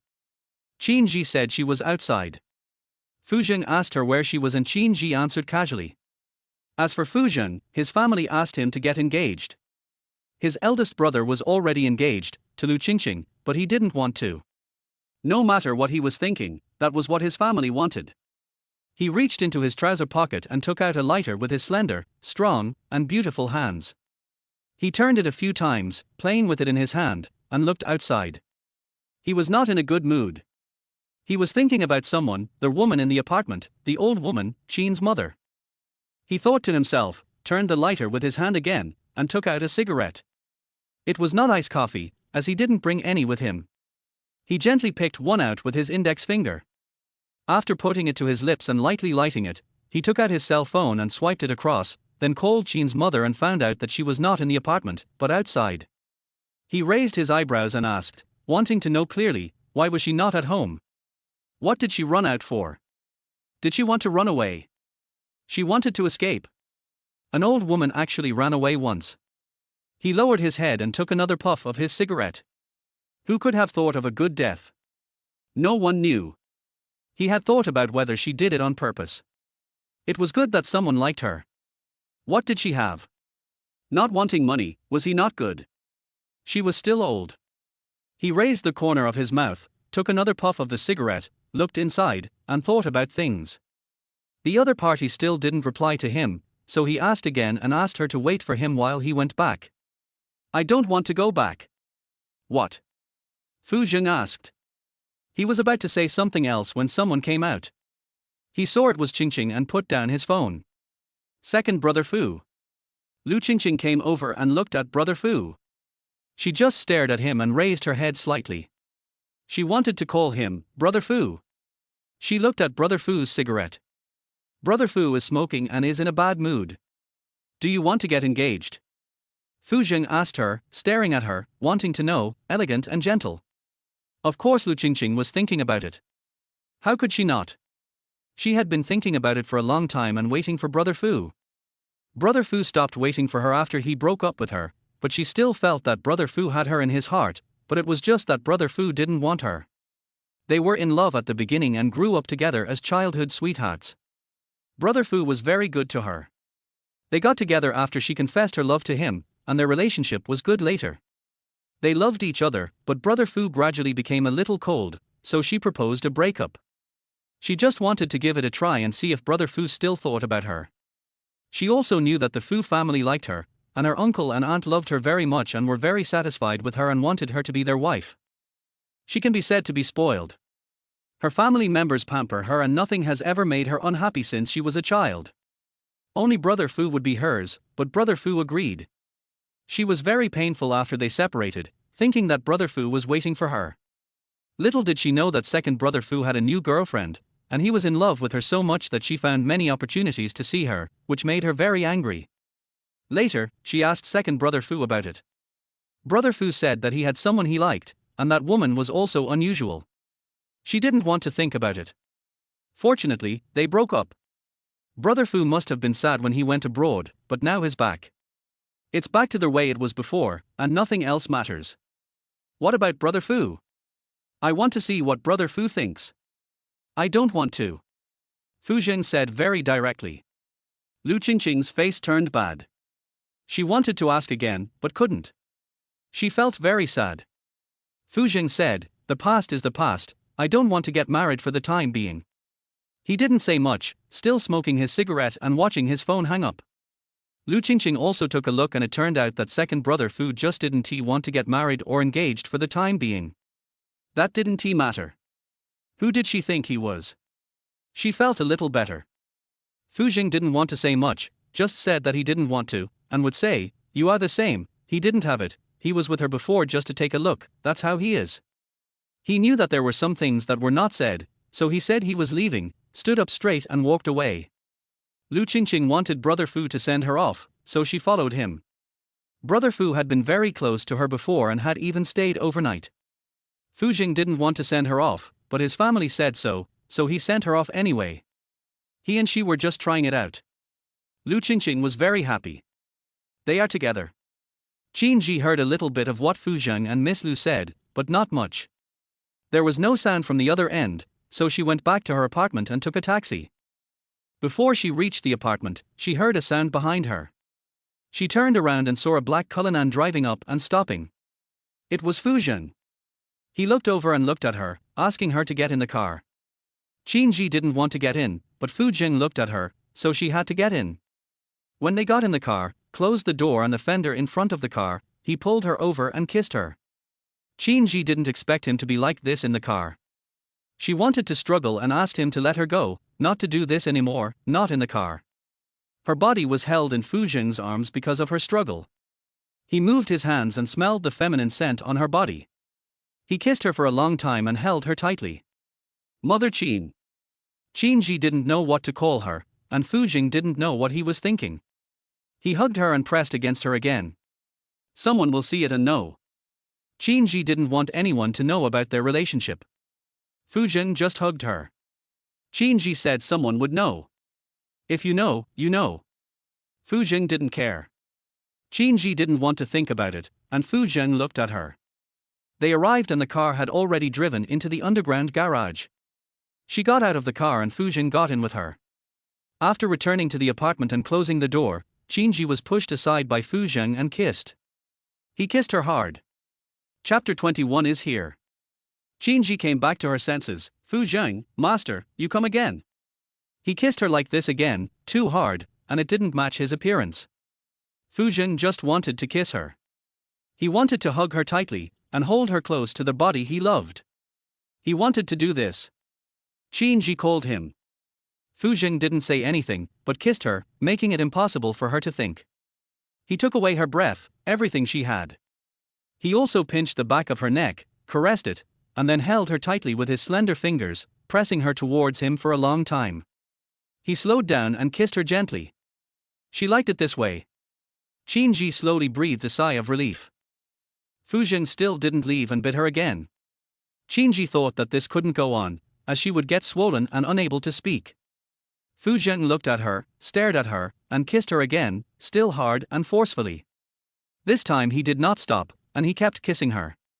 Qin Ji knew she couldn't escape. Fu Jing didn't want to wait any longer, so he moved his hands. Qin Ji noticed it and wanted to stop him. Before, nothing happened. He had always stopped and withdrew his hand. She was not prepared and might never be prepared. Fu Jing kissed her. Qin Ji heard that she was about to say something. Fu Jing called her and hugged her. Qin Ji didn't want to do it anymore. But Fu Jing didn't listen to her. Don't like it. Really don't like it. He didn't give her any room to resist. He just didn't really think about it before, he continued in Qin Ji's ear. Fu Jing said that he didn't expect that he liked her more than he thought. She was extremely fragrant and didn't look like an old woman in any aspect. Then went to the bathroom. Fu Jing held her in his room. He held her in his arms. Once again, he did not let her go. After a long time, Qin Ji woke up. Looking at the man in front of her, Fu Jing, she got up carefully, left, went downstairs, and went back to her room.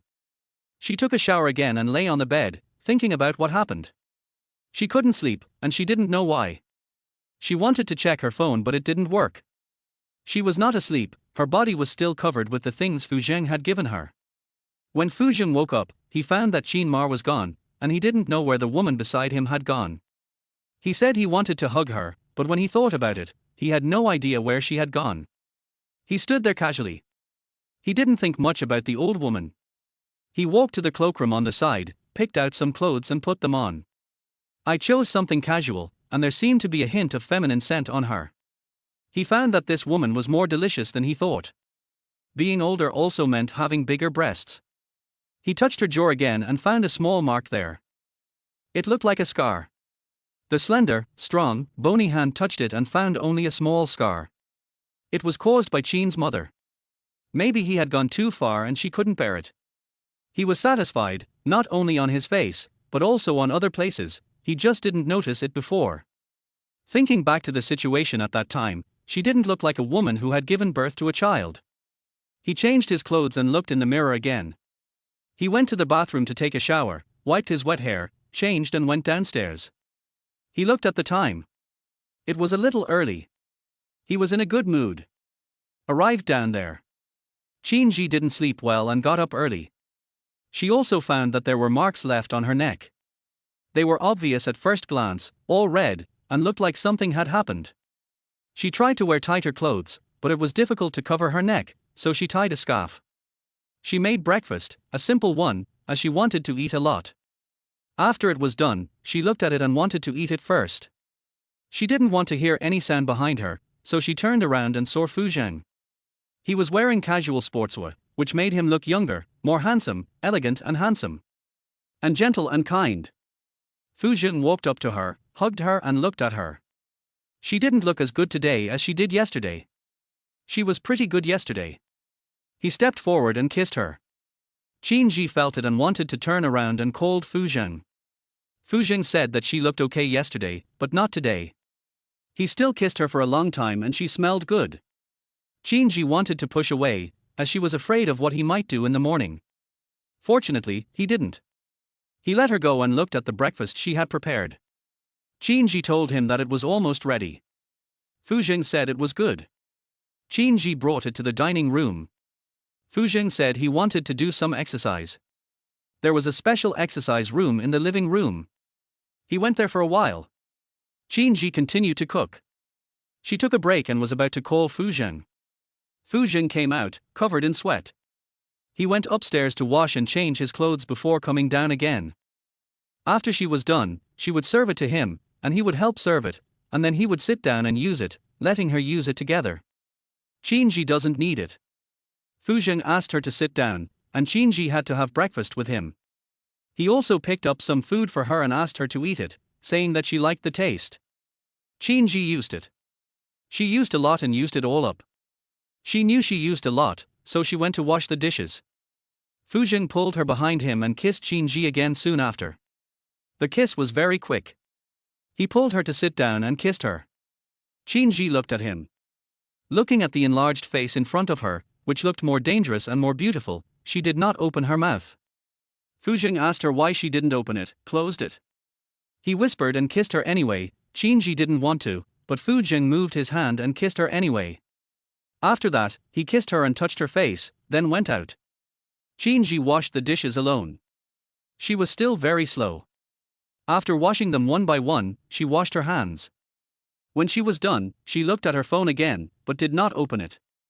The butler brought the food over and saw her and smiled. She said a few words to the butler, but the butler didn't say much and left. She stayed like this until noon, and then she looked into finding a job, as she definitely needed one. She also looked at her money, which was a total of 60,000 yuan. Save a little more. It was almost noon, and she was thinking about what to eat when her cell phone rang. She ignored it, but after a while she saw that it was a message from Fu Zheng. Chapter 22. She didn't go. She clicked on it and saw that it asked her to prepare the meal and send it to a place, but she didn't want to go. I still don't want anyone to find out. Qin had prepared lunch, but she didn't reply to his message. Soon her cell phone rang. It was him calling her, and she had to answer it. Hello. Didn't you see the message I sent, Aunt Qin? There seemed to be someone next to Fu Zheng, asking as he spoke. No. Qin of course pretended not to see it. Fu Zheng directly asked her to finish it and send it over, saying that he would send someone to pick her up. She still didn't reply to him, but just said, well, and he seemed to be in a good mood. She just waited until people came outside and the housekeeper notified her, then she gave the prepared food to the housekeeper and had someone deliver it. The butler didn't think much about it and took it away. He only knew that the young master had sent someone. He smiled and said, "Let's go." Qin saw him off. "I don't know what happened. She slept with him last night." She closed her eyes later but didn't he fall asleep at all. Fortunately, it couldn't be seen on her face. She didn't dream anything, but later she had a dream about when she was pregnant with her son. She was still young at that time and she met a man whom she liked very much because he was handsome, had a good temperament, was good to her, and had money. She didn't know him very well, and then he disappeared. She liked him very much, and he was mature, too, at that time, and not much older than her. At that time, I felt that she was not an ordinary person. I just fell in love with her at first sight. He also liked her, so we were together. Who knew that he would disappear? At that time she was pregnant with her son. Her son still looked like him, a little bit. He was different from her and Fuzheng. She woke up and opened her eyes. On the other side, Fuzheng waited for someone to come. When he heard someone coming, he asked and let them in. However, after seeing the person, he did not see the person he wanted to see. The woman did not come. It was the person he sent who came in with a food box. Fuzheng looked at him. "Sir." The driver called and put the lunchbox in front of the young master. Fuzheng looked at the driver and the lunchbox, asked about it, and found out that after he went there, he met the housekeeper, who brought the food down. He knew it, so he smiled and let him go. The driver got off. Fuzheng looked at the lunchbox, opened it and took a look, but did not eat it. After a while, someone brought in the food again and set it out, and then he got up. He wanted to see her, kiss her. Down. Not long after, someone else came to see him. Xiao Yu came over, knocked on the door, and after entering, he looked at him and said with a click of the tongue, "Did you have dinner with Mr. Fu? I wanted to come and have dinner with you." Fuzheng sat down and asked him directly what he wanted to eat.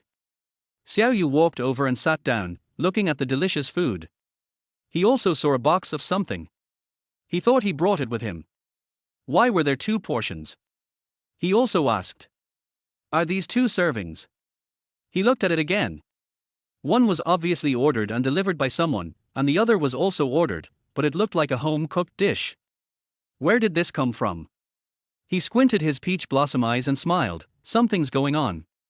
Which beauty is it? Is it Miss Lu? No, is it Ju Ning? Neither look alike. Fuzheng didn't want to talk to him, so he just asked him if he wanted to eat and then eat together. If he didn't want to, then. Now that we have it, let's eat it here. Which beautiful lady really gave this to you? Xiao Yu asked again with a smile, and also picked up the bowl and chopsticks. This looks delicious, try it. Fuzheng said he couldn't stop talking. Xiao Yu said that he couldn't stop it, there must be something. You know, he also said that he heard you were getting engaged and didn't miss someone anymore. Fuzheng's face didn't look very good. Xiao Yu said no more. Lu Qingqing was a good person and she only cared about the man in front of her. Unfortunately, the man in front of her had no idea. He said that he knew him and would not get engaged for anyone else. This food is delicious. Who sent it? He became serious. Fuzheng looked at the food, but he didn't eat it. You don't want to eat? Xiao Yu also discovered it. He said he came to eat, but Fuzheng didn't want to eat. The person who sent the food must not be one he likes, and it was the woman he liked. Was it for money? Fuzheng mentioned the company's affairs. Xiao Yu also talked about it. After they talked about the person the enemy wanted to rob, Xiao Yu mentioned Zhu Qin but he still didn't come out. Still thinking about it. Fuzheng also wanted to say something. Xiao Yu shook his head and asked if they wanted to go out and play in the evening. Fuzheng. Qin Ji slept for a while afterwards, just thinking about things in her mind. She packed up and went out. She hadn't had lunch yet and couldn't eat. She reheated the food and had lunch alone. The food was still delicious after being reheated. It was her favorite. After that, she didn't know whether Fuzheng would be angry, and she didn't want to know. She was in a bad mood and recalled the man from the past. She cleans and sweeps. My own room, killing time. After cleaning everything, she looked at everything and felt a sense of accomplishment. This was all she knew. Then she looked at herself and was covered in sweat. Her mood improved, and she went to the bathroom, took another bath, soaked it thoroughly, and washed herself clean. The red marks on her body had disappeared. Just like last night passed, she didn't think about anything else. No one called her on her phone, Fu Jing didn't call her, and she simply blocked the number of that middle-aged man. She didn't look at the house either. At night, Fu Jing didn't come back. She was alone.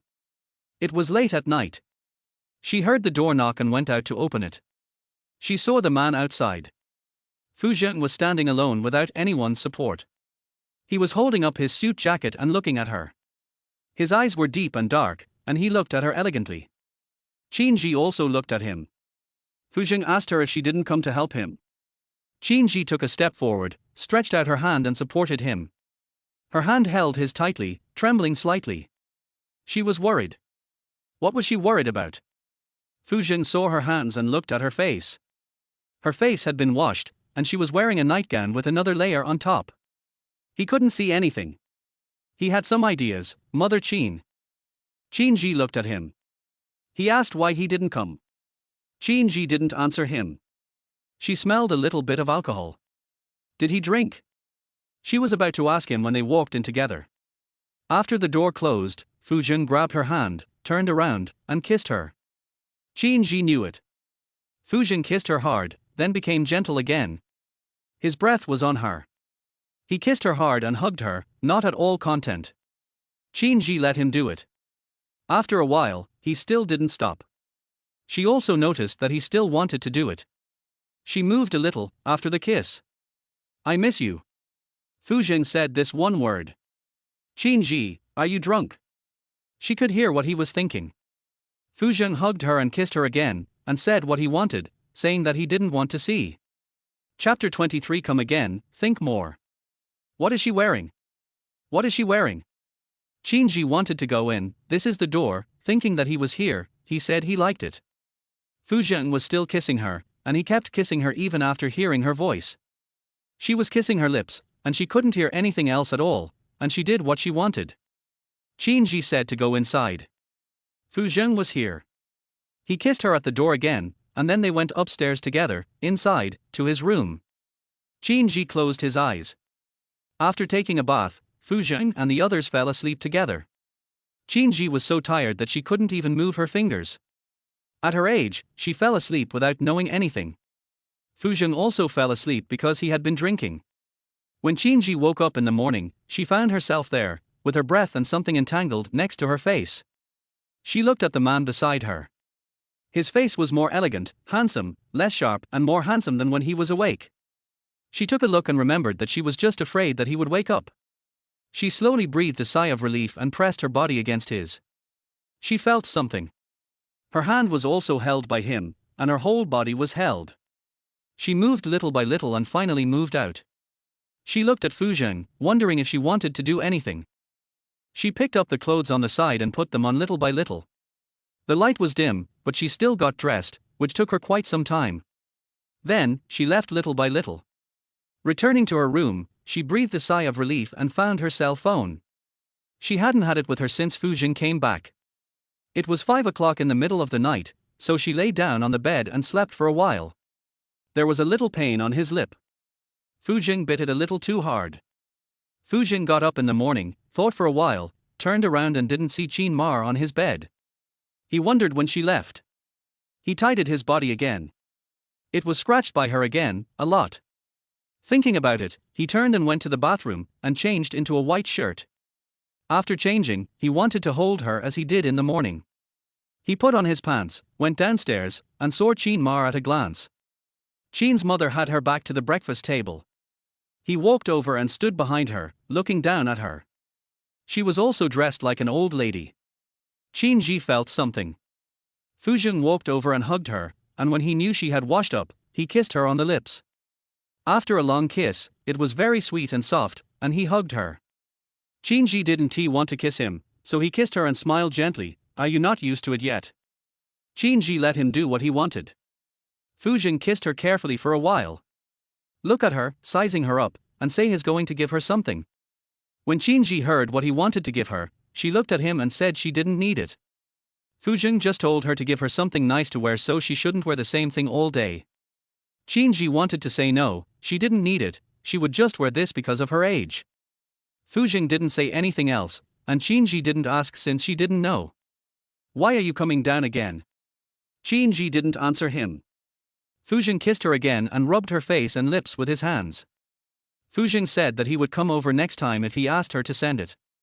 Qin Ji didn't want to go. Second Master Fu, aren't you afraid that someone will see you? It's not normal for her to be like this with him. What are you afraid of? Fu Jing looked up at her. Qin Ji, I know the relationship between you and me. And there will be other things in the future. Fu Jing stared at her, and only someone would say that he had changed his taste, nothing else. And they were talking about her. Qin Ji knew that she didn't want to be with him. Fu Jing also said that no one would think much of it if they saw it, except for Qin's mother, and he smiled. Qin Ji also understood it at once. She looked at Fu Jing and lowered her head. Fu Jing told her to remember to come. Qin Ji knew. Fu Jing just wanted to see her, to look at her. Qin Ji didn't say anything. Fu Jing looked at her and breakfast was ready. Fu Jing went out for exercise again and came down. They sat down and had breakfast together. He smiled and kissed her again before leaving. After he left, Qin Ji wondered if he would look for her at noon. It was still before noon, and she was resting alone. At noon, she didn't receive any news or phone calls from him. Maybe something happened. She breathed a sigh of relief. She had been feeling anxious, so she did her own thing, watched some TV, and learned some things online. During this study, she came across news about the campus. She was also worried about her son and wanted to ask his friends, but was embarrassed to do so. She looked at photos of her son, especially those when he was a child, and felt that he was still alive and well. When the housekeeper knocked on the door, she went out to open the door and saw the housekeeper. The housekeeper said that someone had sent something. Qin Ji asked what it was. She thought of what Fu Jing said about sending something to him. The housekeeper smiled and said, "Look, Aunt Qin, this is what the young master gave you." Young master. Qin Ji tried to keep his expression unchanged, but his heart tightened. What did he say? What did Fu Jing give him?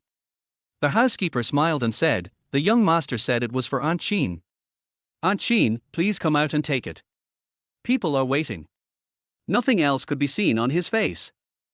Qin Ji asked the housekeeper why the young master sent something. She urged again and she saw the person coming.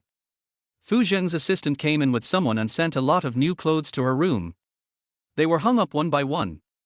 Her room wasn't small, it was big, and her closet was big too, but she didn't have many clothes, and no one else had anything. The young master said that Aunt Qin should dress up properly. The assistant said this, and the housekeeper heard about it and followed suit. Qin Ji looked at the clothes hung up, one, by a special person. They were all clothes that she could not possibly buy and could not afford, so she did not look at them much. The housekeeper thought that the young master might feel sorry for Qin Ma and think that Qin Ma's clothes were not nice enough. Thinking of this, he didn't look at her anymore. The assistant looked over and nodded when the person who had hung the clothes looked at Qin Ma, and thought that the young master was giving it to someone. They knew what it was at a glance, and they didn't think much about it, because they knew the second young master Fu. The second young master of the Fu family is so nice to a servant, and an old woman at that. Thanks. Qin Ji said something, and everyone said no, it was Master Fu who ordered it, and they left. She hasn't said anything yet. The butler received a call, he picked it up and listened, it turned out that he also had it, he smiled even more happily, holding the phone. "Thank you, young master." "Thank you, second master." When Qin Ji heard this and looked at the housekeeper, she felt relieved. No matter what Fu Jing thought, this was the best way.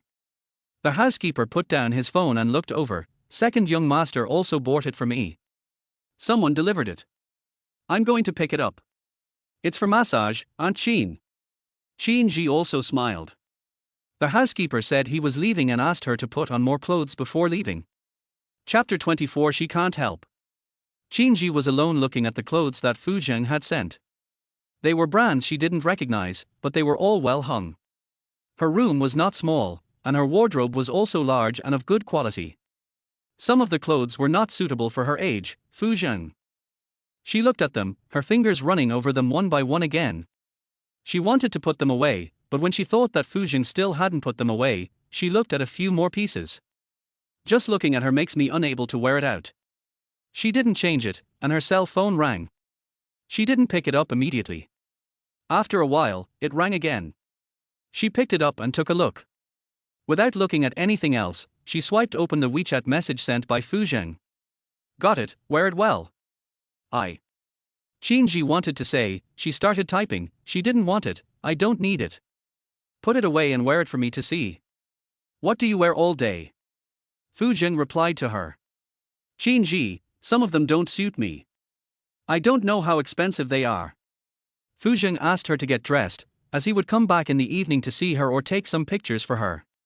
How could Qinji possibly dress up and take pictures for him? She didn't want to reply to him. He was the kind of person who wouldn't take it back.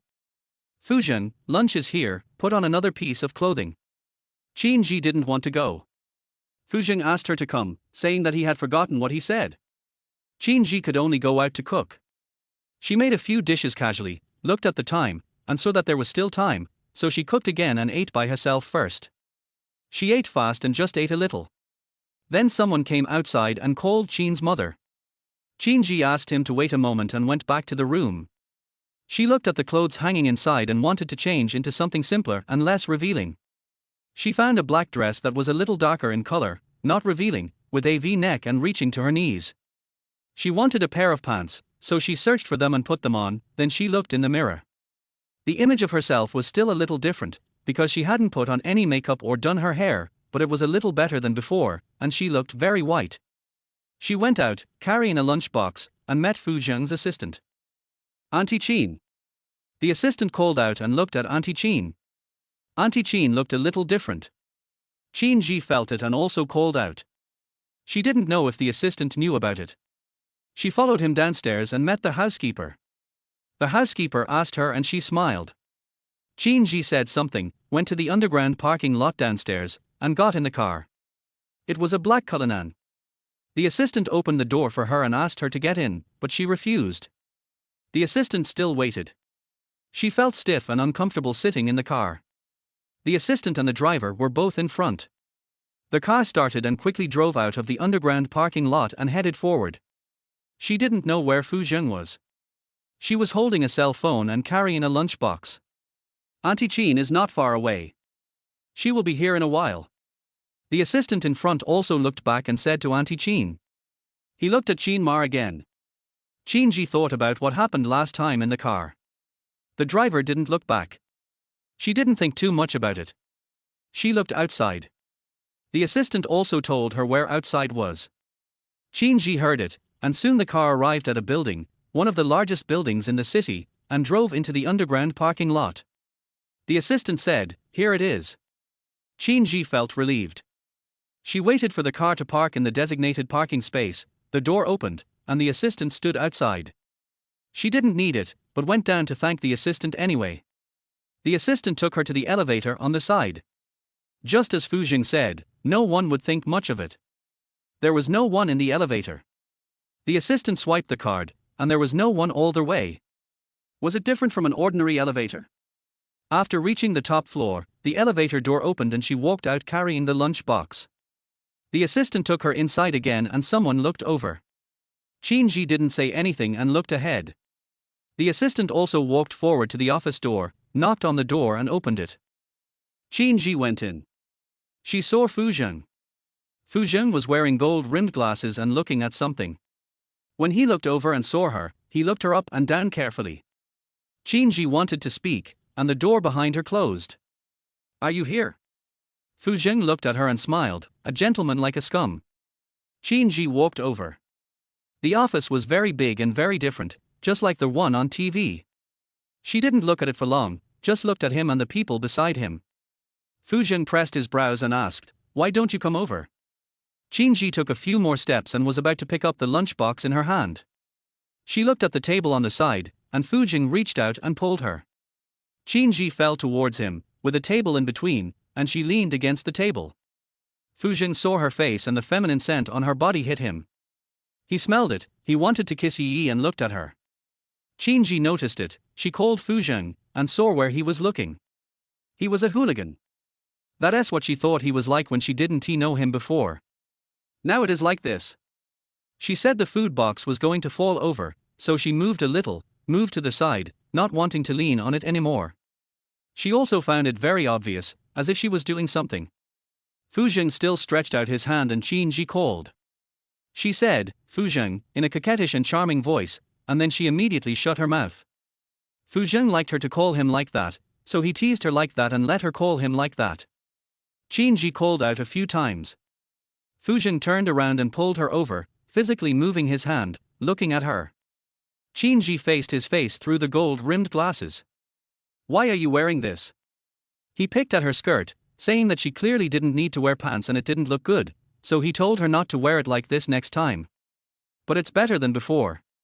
Qin Ji didn't want to agree, so Fu Zheng kissed her again. She wanted to do something, but nothing. He just kissed her hard, and after the kiss, she felt like she had done everything she wanted. He even kissed her. Qin Ji wanted to say that was enough. The food was getting cold. Fu Zheng didn't he want to eat? Fu Zheng asked her to come here just for this, for, after he was satisfied, he pulled her to the table at the side and asked her to put down the food box. Qin Ji was in a mess, it was always like this when she was with him. After she calmed down, Fu Zheng opened the lunchbox, put food on it, and asked her to eat with him. Qin Ji had eaten it herself, she said. Come over after eating. Fu Zheng looked at her. Qin Ji asked him to eat and she went back. Fu Zheng asked her to accompany him, so Qin Ji had no choice but to sit down and accompany him. The food was to her liking and she ate a lot. Then someone knocked on the door. Qin Ji wanted to stand up, but she felt nervous. Who was coming? Fu Zheng looked out. Someone came in from outside the door. It was the assistant, second master. Miss Lu is here and wants to see you. Before Fu Zheng said anything, Qin Ji was thinking about Miss Lu. When Miss Lu came, she stood up. Fu Zheng asked someone to go down. The sound of high heels was heard outside, and when she reached the door, a delicate voice was heard, second brother Fu. She pushed open the door and walked in. When she saw second brother Fu, she smiled, and then saw another person. Who was it? Chapter 25 The Lu family's eldest lady. Who is this woman? She looked her up and down at her clothes. She looks okay, but a little old and her clothes are rustic. She still has a sense of crisis, so she wants to see more. Qin Ji felt the eyes falling on her, which made her feel even more uncomfortable, yet she acted very comfortable. Fu Zheng looked at Lu Qingqing and asked her directly, why are you here? Second brother Fu is here to see you and brings food. Lu Qingqing smiled, holding a lunchbox in her hand. Her smile was beautiful, and the lunchbox looked very delicate. She held the lunchbox and saw the lunchbox that second brother Fu had eaten from, and there were chopsticks on the other side. She looked at the woman again. Qin Ji wanted to leave. She wanted to see if Fu Zheng was there in front of Miss Lu. Fu Zheng discovered something, nodded, and said to Lu Qingqing, he had already eaten it, and you saw it too. Who is she? Lu Qingqing asked softly at this time, walking to brother Fu Yi and brother Fu and looking at Qin Ma. She is from the family. Fu Zheng revealed Qin Ji's identity. Oh. Lu Qingqing knew about it, and she said that she had heard people talk about her. Is that Qin Ma? She greeted her and her smile had the flavor of a lady, as well as the innocence of a young lady. So it's you. Miss Lu. Qin Ji also called out. Lu Qingqing didn't have any other thoughts about this. She just started to get nervous seeing that the person in front of her was not as good as her. She pulled brother Fu and wanted to say that the food had been served and asked him if he wanted to try it. Fu Zheng nodded and asked her to put it down. He had something else to do, so he asked her to go back and he would contact her when he was free. Brother Fu. Really? Lu Qingqing was also worried that brother Fu would ignore her. She felt relieved when she heard her cooking and said that what she cooked was what brother Fu liked to eat. Fu Zheng listened with a gentle expression. Qin Ji wanted to leave again. You go back first. Fu Zheng spoke again to Lu Qingqing. Lu Qingqing was also obedient. She said she would call brother Fu again and wait for him to be free so they could go out and play together. Fu Zheng nodded and looked at her. Lu Qingqing left and asked before leaving, aren't you leaving, Mother Qin? Qin Ji said she was leaving soon, she was here. Fu Zheng said he would leave soon, so Lu Qingqing left first. She left like a lady, wearing high heels and carrying a bag. Qinji also said she was gone. Why are you leaving? Fujin pulled her hand, pulled her over, pulled her in front of him, and pulled her to sit down on him. Qinji called him. Master, why is he doing this? Outside the door, she looked over. If someone came, someone saw it. And Miss Lu just now. What are you looking at? Fujin asked her, and followed her gaze and saw the door. The door was closed, so no one would come in and he would not be able to see it. He buried his head in her. Fujin, master. Qinji called him again and looked at his buried head. It smelled very fragrant, with his unique scent. She wanted to shake him. Fujin sucked on her again and said that the person had left. Qinji didn't hear clearly what he said and looked down at him. He raised his head, looked at her face and kissed her all at once, and then he kept kissing her. Qinji, young master, Fujin. Fujin kissed her like this, again and again, for a long time. After he was done, she felt confused again with Qinji and wanted to take care of her. Fujin ignored her and was interrupted. Qinji thought that it was the food sent by Miss Lu. Fujin continued to kiss her. Qinji. Fujin let her go and looked at the food box that Lu Qingqing had brought. He knew what was in the box without opening it, so Qinji said she would help him open it. What are you opening it for? He said without asking her to help. Qinji never knew what Miss Lu did as it was not written in the book, so Fujin ate some of the food she brought. She said she could just eat Miss Lu's. Fujin called someone in. He was full. After the people collected all the food, Qinji told him that she would not disturb him anymore. Fujin pulled Qinji aside again and kissed her, then whispered something to her. Qinji did not resist, and she went back, still taking the same car. But before leaving, Fujin asked her to go back and change her skirt, as he would come back to see her. Qinji looked outside, the scenery outside flashed by, the driver and the assistant looked ahead, and said a few more words, "We're almost there," and the car stopped. The car door opened. The assistant called out, "Qinmar." Qinji nodded, looked at them, and thanked them for sending her back. The assistant and the others sent Qinmar all their way back to the apartment before leaving. Qinji said it wasn't necessary, but they sent it anyway and are leaving now. She walked in and a housekeeper came up after a while, smiled when he saw her, and asked, "Young master, did you use it well?" "Well said." Qinji said a few words to the butler, whom he hadn't seen before. "I found out later." The housekeeper also asked about the second young master's situation, and Qin's mother told him what she saw. "I knew the young master was different. He was ready as soon as he came back." The housekeeper spoke again, and the lady was relieved. There was something else. The young master was amazing. Qinji listened with a smile. After the housekeeper left, she went into the kitchen alone and put down the food box. The food box was empty.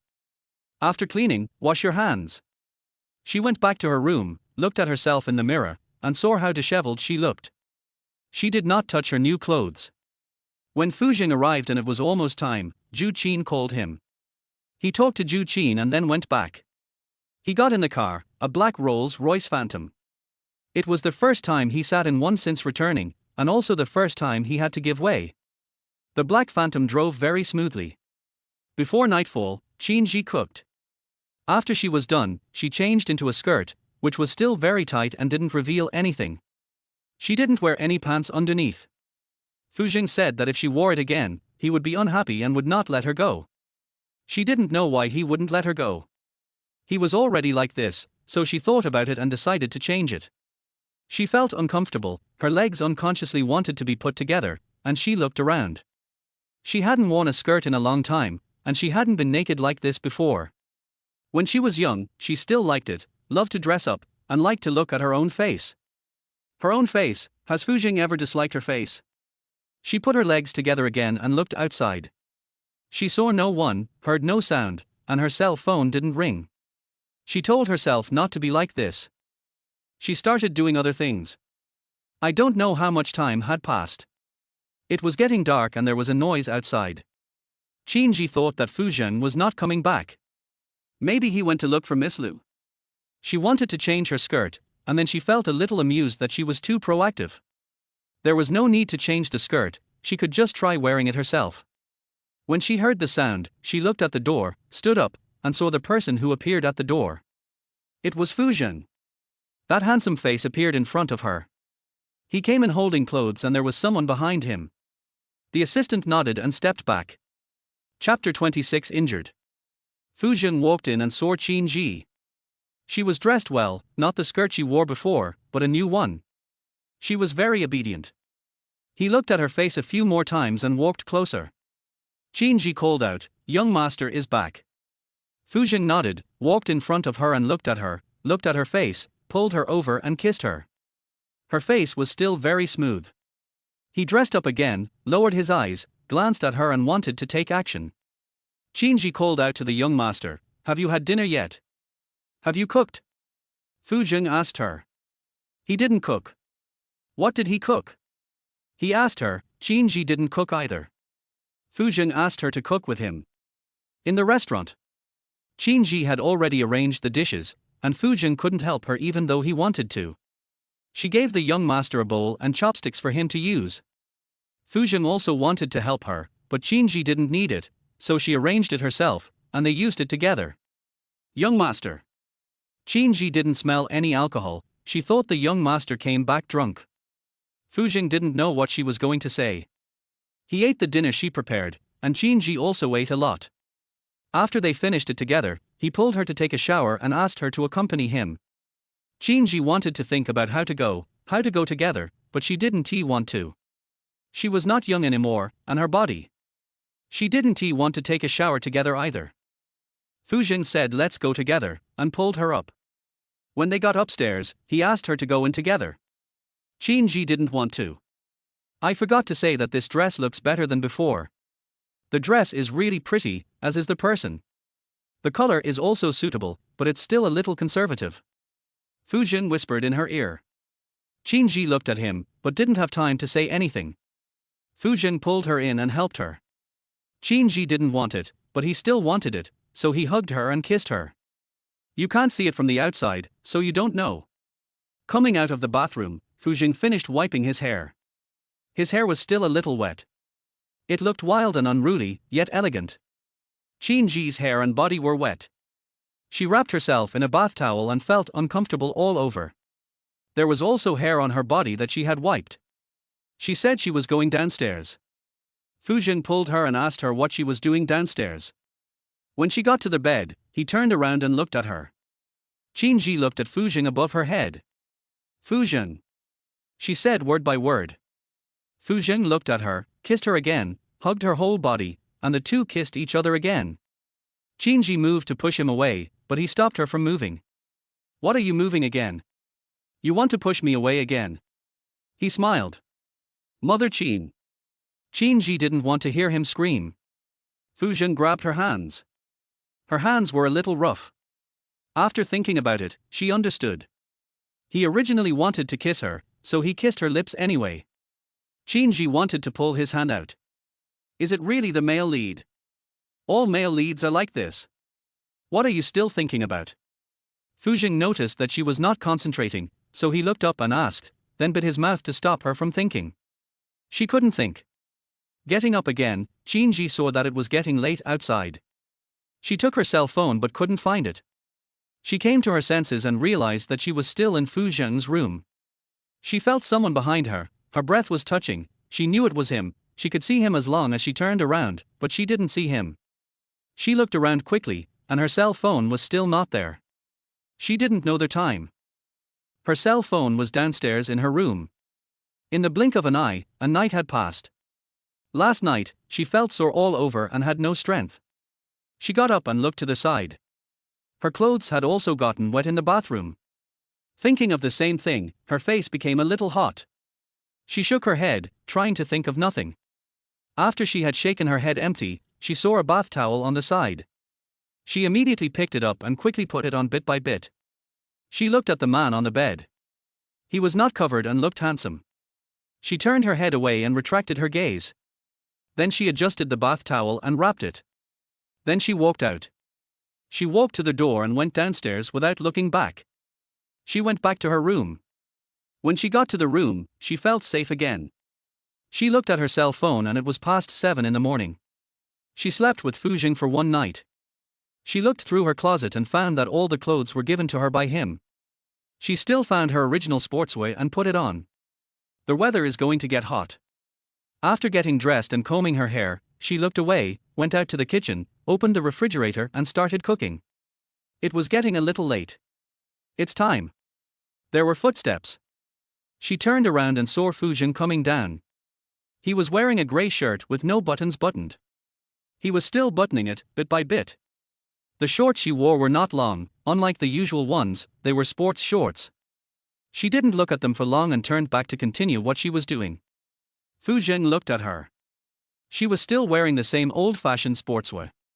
It was old, but there were no beads on it. He glanced at it and took another look. Qinji noticed that she didn't look back. Fujin asked her why she got up so early.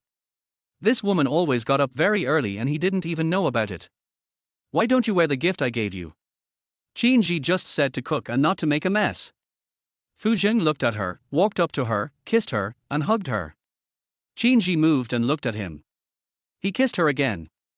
After a while, he left, and no one knew where he went. Qinji prepared breakfast and put it in the dining room. After putting it away, she called Fujin. Fujin came down from upstairs, looked at her, walked up to her and kissed her, then sat down together to have breakfast. After breakfast, someone came to find Fujin and he left. Qinji watched. After a while, she received a call from her son's school. Chapter 27, Evil Spirits. He said his son was injured and asked her to go to school. She was very anxious and worried when she heard that. How could her son be injured? The school only allowed her to go. She asked if the injury was serious. She recalled the last time she saw her son, he had bruises on his face. She asked him, and he said it was from physical education class. She had asked him if he had recovered and applied medicine. She wanted to see him, but he refused. He said he had recovered and applied medicine. There was a little conflict. The teacher said on the phone, Qin Zedi's mother, come over and take a look. Okay. Qinji responded, and she went there immediately. She became even more anxious. She put down her phone and changed her clothes. She changed into a decent set and didn't care about anything else. She changed into her original clothes, picked up her phone, went out, put on her shoes and went. Soon she met the housekeeper, who brought people to deliver food. Mother Qin, where are you going? When the housekeeper saw Qin Ma's expression, he knew something had happened at home again. Qinji saw the housekeeper and talked to the housekeeper. She said that her son had something to do and she had to go to school. The housekeeper understood and asked her to go and asked if she needed a car to take her there. Qinji didn't have time to say anything, she got downstairs and was about to get in the car. Auntie Qin. Behind her, the housekeeper came out and asked her to wait a moment. The car came out and he asked someone to tell someone. Just as he finished speaking, a car drove over. Auntie Qin, please go and sit down, said the housekeeper. Qinji couldn't care less, so she thanked the housekeeper, got in the car, closed the door, and the driver asked something, and Qinji answered, and the car started moving forward. She was in a state of confusion and the driver didn't say anything. Fortunately, it didn't take long. After she checked her phone a few times and found nothing wrong, they arrived outside the school. She thanked the driver, opened the door and got out. Does Aunt Qin need to wait for you? The driver asked from the front. Qinji shook her head and said no, thank you. She ran into the school gate. The security guard at the gate glanced at her and asked, what are you doing?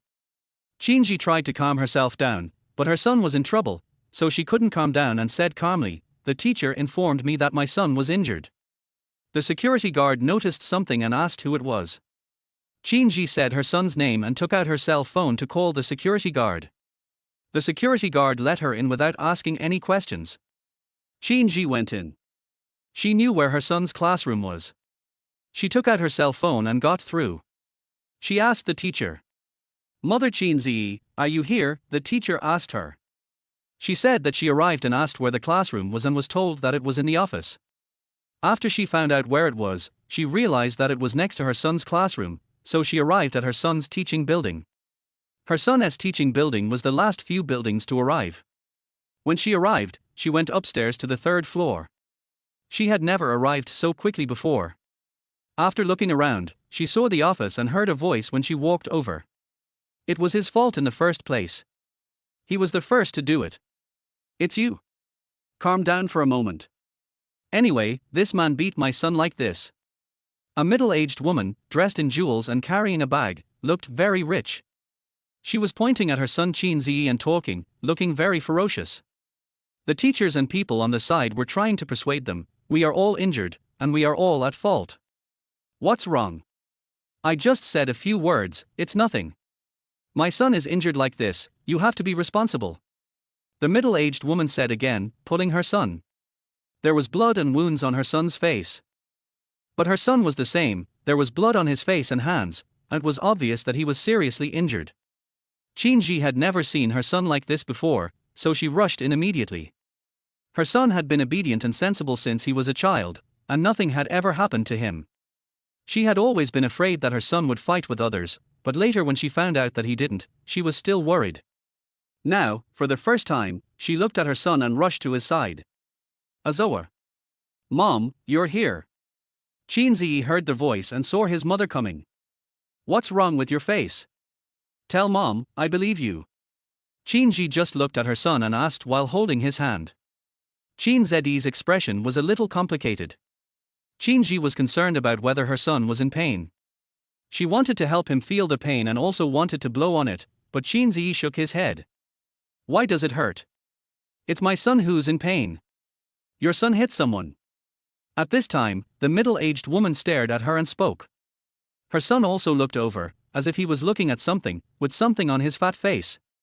Qin Ji was about to say something and looked at them. The parents are here, so just talk it out and discuss it nicely. The teacher and school staff immediately advised upon hearing this. What are you discussing? My son is like this. I don't know if this person has no one to teach him. He beat him like this. The middle-aged woman screamed again, looking very ugly. Her son also, Qin Zi, you hit me, staring at her son Qin Zi. Qin Zi said, I hit you. Qin Ji pulled her son and said, Xiao Zi, you can tell me why you are like this. Pulling his son to look at him. Qin Zi didn't say, Mom. Qin Ji had more questions to ask. Mother Qin Zi, the two children explained clearly. They refused to say anything when asked. Someone saw them fighting, but no one knows why. The teacher spoke again. Qin Ji wanted to know, but Qin Zi didn't seem to want to say it. What are you talking about? This kid is not a good kid. Look at him. He must be responsible if he hits someone. The middle-aged woman said again, asking people to pay money or something. But we look like poor people. How can we go to this school? I don't know how they recruited people. They look like second-rate people. Do you have money to pay? If not, I won't do it. She looked down at him and said, I will call the police and find a doctor. Then report it. Qin Ji said to her.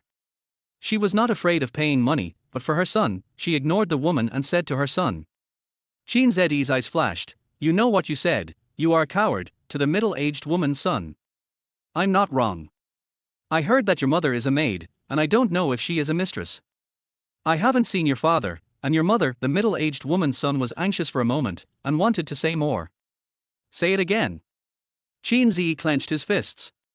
He didn't expect that he would say this. He just didn't want his mother to be sad or disappointed. He wanted to say something. He didn't expect to fight or have his mother come. Qin Ji also knew why it happened. She felt a little sad. It was for her son. It turned out that her son did this for her. She was the one who made her son like this. Did something else happen that she didn't know about? She has thought a lot since she was a child, and her teachers know it. The middle-aged woman couldn't help but frown when she saw this, and stared at Qin Ji. Your mother looks like this. She wanted to say something else. It's not your turn to say what I am like. You should educate your child if he says that. Other things have nothing to do with him. You understand what kind of person I am. Your son knows how to say bad things about others, but he was not taught. Let alone insulting others. Qin Ji was angry and a little upset. Chapter 28 Response. The middle-aged woman was still going to say, and her son was also saying, Qin Zi, many people say why you don't fight, it's because you haven't seen your father, and your mother is dressed like that. I only heard you say it. Qin Zi said this, his expression unchanged. Qin Ji felt even more upset. Some people said that it was not just the one in front of him, and she didn't know what her son was thinking. Now that the matter is clear. The teachers spoke again, everyone is wrong. Fighting is wrong. Xu Sheng, you shouldn't talk nonsense, and Qin Zi, you shouldn't hit others. He pushed me first. Qin Zi said again, looking at the opposite side. When Qin Ji heard this, she looked over and saw the middle-aged woman's face changed. She didn't believe it. I don't believe it. How is it possible? You are lying. She wanted to say more and pulled her son to come. Her son, I didn't. Do you know whether you have it or not? I told you. Qin Zi made a look. The child Shishing immediately said, I just pushed it, but you didn't. Did you hear that? Qin Ji didn't want to think too much, and told the teacher and the middle-aged woman. The teachers knew everything and said that both of them were wrong, but Xu Sheng was the cause. No, just push it, said the middle-aged woman. Then call the police. Qin Ji was not afraid, but Qin Zi was worried about his mother. Call the police? Do you think I'm afraid? The middle-aged woman said again, arrogantly. Her son Xu Sheng also looked at her. Qin Ji was about to speak. Qin Zi also watched. It's better not to call the police. The teachers persuaded them again, saying that they should go see a doctor first, as they were all at fault and the school would take care of it. The middle-aged woman disagreed, and her son didn't say anything. She wanted to make a fuss again, but the teachers kept persuading her. Her son admitted it, and they could testify. Middle-aged woman, how dare you? Do you know who I am? What if my dad knew? Xu Sheng also said. The teachers stopped talking. Qin Ji said to call the police. I'm not afraid of anything. Qin Zi said directly, do you think no one saw it? You just don't admit it. Xu Sheng, I'm not afraid. The teachers advised again, and that was it. The middle-aged woman still asked for money. I recorded everything. Qin Ji picked up her mobile phone at this time. She had recorded everything and uploaded it. If the middle-aged man made trouble again, she would let everyone comment on the etiquette. The teachers didn't. I thought, Mother Qin Zi doesn't have to do this, I'd better delete it. The middle-aged woman also opened her mouth and wanted to rush forward to grab it. How dare you? Do you know the consequences of offending me? Xu Sheng was a little afraid to look at Qin Zi again. Qin Zi couldn't believe that his mother would do this. His mother was still so powerful. She protected him since he was a child, but he made a big fuss. Qin Ji just wanted to find a solution. She had lived for so many years, and she told the teacher that if it could be solved properly, then that would be it.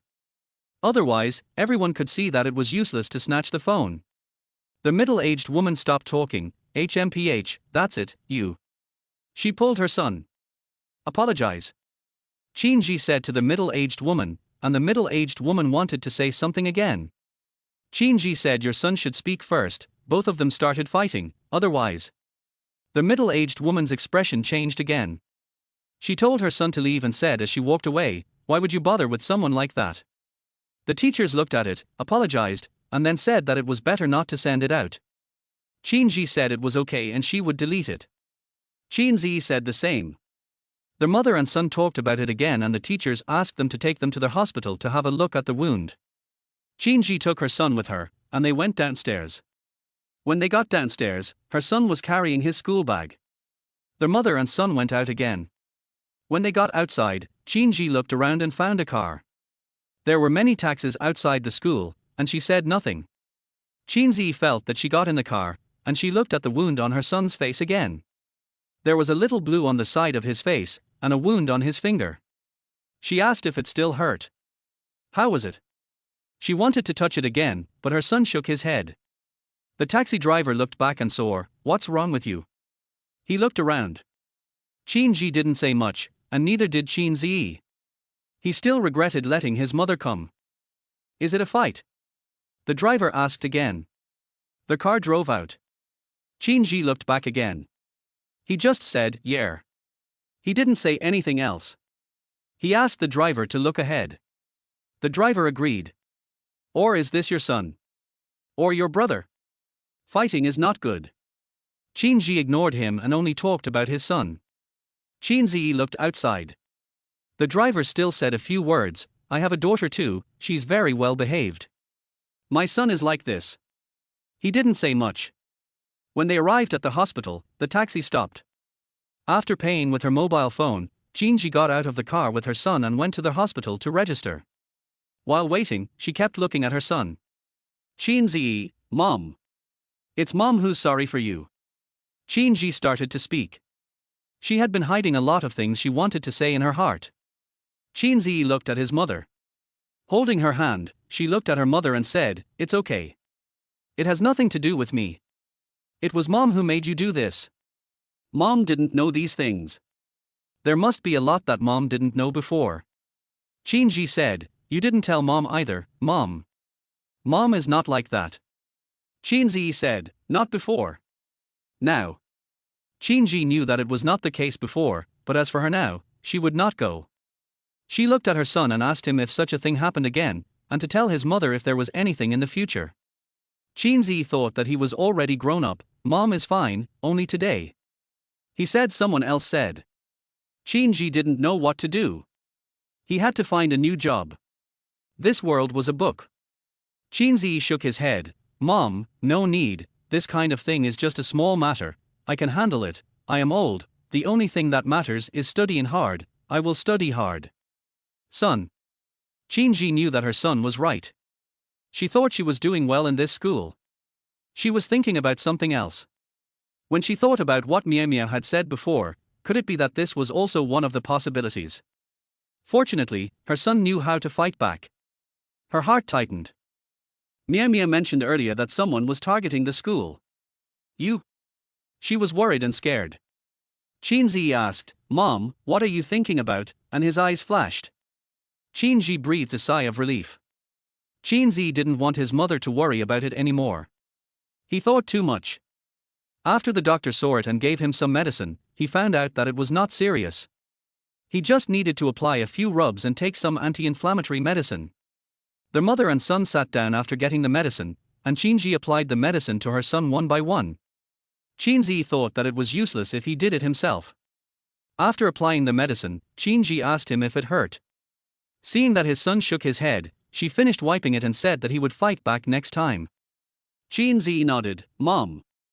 After leaving the hospital and going outside, Jinji wanted to take her son to eat something. She was worried that her son didn't want to go back to school to attend classes. Jinji said Mom doesn't he need it. Jinji still bought a lot of food for her son. Looking at his injuries, she knew that he might want to save money and for the sake of face. So the mother and son went back to school together. When they arrived at the school gate, Jinji asked her son to call her for money immediately if he had any problems. Jinji agreed and went in. Jinji looked at her son's back, thinking about many things. Chapter 29 Returning at midnight. She took her cell phone and called her son's teacher. Hello, who are you? Their voice came from the phone. Jinji held her phone and looked at the school. She said to the phone, I am Jin Zeddy's mother. Hello, I have something to say. Oh, it's Jin Zeddy's mother. Hello, I'm Teacher Mu. Teacher Mu said, I don't know what's the matter, Jin Zeddy's mother. Is Jin Z feeling better? She was very concerned. Teacher Mu. Jinji said that she had returned to school, had been to the hospital, and had taken medicine, and there was nothing wrong. However, she said seriously, Teacher Mu, I have never known what happened in the school. Not long ago, that student said that many people were talking nonsense. This, Jin Zeddy's mother. Teacher Mu didn't seem to expect her to ask this. Jinji said directly, I heard it very clearly at the time. I asked Xiaozer and he said that someone said it. I didn't know before. I was wondering if this was not good and it was completely a rumor. Should the school stop it? Such words will affect people. Jin Zeddy's mother.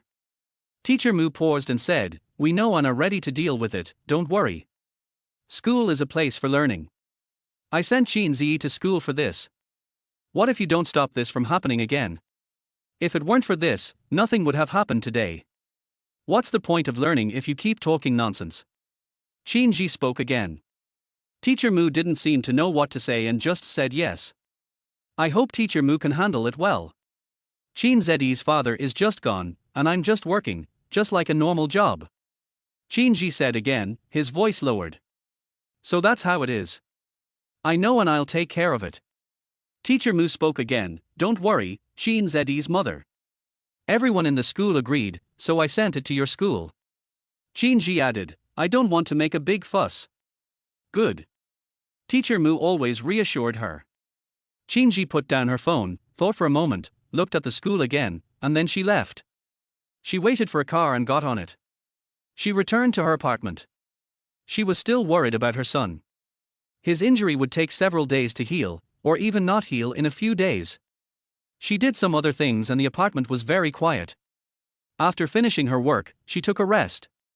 There was a knock on the door. She listened and went out. When she reached the door, she saw it was the housekeeper and opened the door. Auntie Qin is back. The housekeeper looked at Auntie Qin with a smile. Are you back? Qinji nodded and looked at the housekeeper. Thank you for sending a car to take me there. Otherwise, she would not have gone so soon, and her son would not know what kind of grievances he would suffer from Xuxing's mother. Your son? The housekeeper asked, concerned.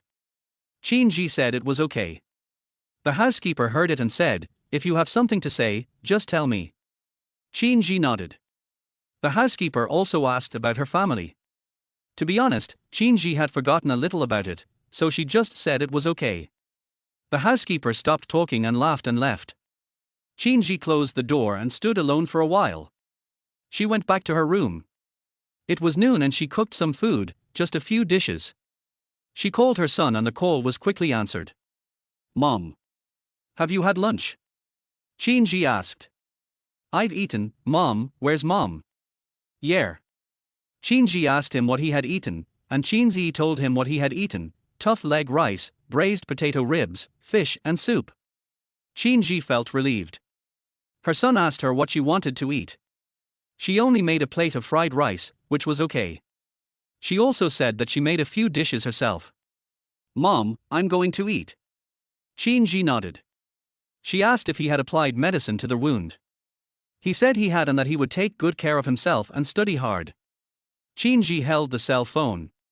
In the afternoon, she cleaned again. Only in this way could she calm down. She would still think about the impact she had brought to her son. After thinking about it, she cleaned again. Their whole apartment was cleaner. She did not go into Fu Jing's room because she didn't want to go into his room. She slept and had a good rest. She seemed to dream about what happened to her son. When she woke up, she looked up and after a while, she looked at the time again. Why is it this time? It's a bit late, so she got up. Fu Jing didn't say whether he would come back or not, and no one came back, so she didn't care. After she was done, she waited alone. She ate alone and didn't have much appetite. It was late, so she rested alone. She slept in the middle of the night and suddenly woke up. Fu Jing still had come back. She fell asleep again just thinking about this. She didn't know how long it had been, but there seemed to be some movement, but she didn't wake up and couldn't breathe. Woo woo. She cried out involuntarily. Falling asleep. A low, hoarse, yet clear voice sounded beside his ears, and Qinji woke up suddenly, thinking of. What? She opened her eyes and was startled to see a figure. The wall lamp on one side was on, the light was not bright, it was a little dim, but she still saw a man. She calmed down and realized it was Fu Jing. He stood and looked at her. Are you asleep? Fu Jing. Qinji also called out. Yeah. Fu Jing said again, took a step forward, bent down and kissed her. Qinji smelled the scent of alcohol. He drank again. You drank? A little bit. Fu Jing was telling the truth. He started kissing her again, a little bit more intensely. Qinji called Fu Jing, but she couldn't call him that because she couldn't help herself. Fu Jing didn't let her move and held her in his arms. Qinji then realized that it was her room and her bed, so he entered her room. When Fu Jing came back, he knew that she might have fallen asleep. There was nothing he could do. He just went in and saw that she was asleep. It was dark everywhere. He went into her room. Next, Qinji wanted to say that she didn't want to do it here, but she didn't say it. Fu Jing kissed her and hugged her, domineeringly and forcefully. And gentle and soothing. She had no way of saying anything, so they both took a bath. They took a shower in the bathroom of her room. After she finished, Jinji wanted to say something, so he hugged her and kissed her again. He always behaves like this when he is drunk. He also said it was only a little bit, but his eyes didn't seem like just a little bit, they were very clear. Jinji's body was wet again, and so was he. When they looked at each other, her hair was also wet. He was fine, and after finishing, he went out. She looked at Fuzheng and thought that it was time to go and have a rest. Fuzheng faced her, pulled her and kissed her again. Jinji was not in the mood to think about it. Master, you should go back to your room. Chapter 30. The heroine appears for the first time. Together. No. Qin Jitsai said no. He said, it's right here. When she woke up, she had slept for a long time again in his room. Fuzheng was next to her, and she couldn't do the same as the previous 2 times. He thought he would be in her room last night, but it was true. Her bed was no match for Fuzheng's, and it wouldn't be comfortable to sleep on. She looked at Fuzheng. He looked like he was sleeping soundly, with his brows slightly furrowed. She moved her body and touched her phone to check the time. She had placed the phone next to him. She was about to get up, but as soon as she moved, he reached out a hand and pulled her over. Fuzheng held her in his arms and kissed her again. Qinji looked at his face, his elegant face, and wanted to scream but couldn't. Fuzheng held her in his arms. After a while, she saw that he didn't wake up and was just holding her, so she moved again. After getting up, she used her cell phone to take her clothes, went to the bathroom and looked at the mirror. Her face was still red, so she took a deep breath and exhaled. Looking at herself in the mirror again, she seemed to be younger and more beautiful, but it was just an illusion. She quickly put on her clothes. Fuzheng was still sleeping soundly on the bed outside. She took a look, didn't disturb him, took her phone, and walked out quietly. When she got outside, it was light. She looked at it, went downstairs, returned to her room, changed her clothes, and went to the bathroom. She was in this bathroom last night, and before, she was in his room, outside. But this time, after washing up, I didn't look at her again. I changed my clothes and took another photo. She was still the same, without any change. She also went to the kitchen. Breakfast is ready. Just as she was about to take it out, she saw a person standing there. Fuzheng had just taken a shower and was standing there in a bathrobe, looking at her. She didn't know how long he had been looking at her. Are you awake? Qinji asked him, looking at what he was wearing, and asked him why he came down like this without changing. The person is missing. He was gone when I woke up. Fuzheng walked up to her, kissed her, pulled her together and kissed her for a long time. Qinji, Fuzheng. The second young master Fu. Fuzheng still kissed her.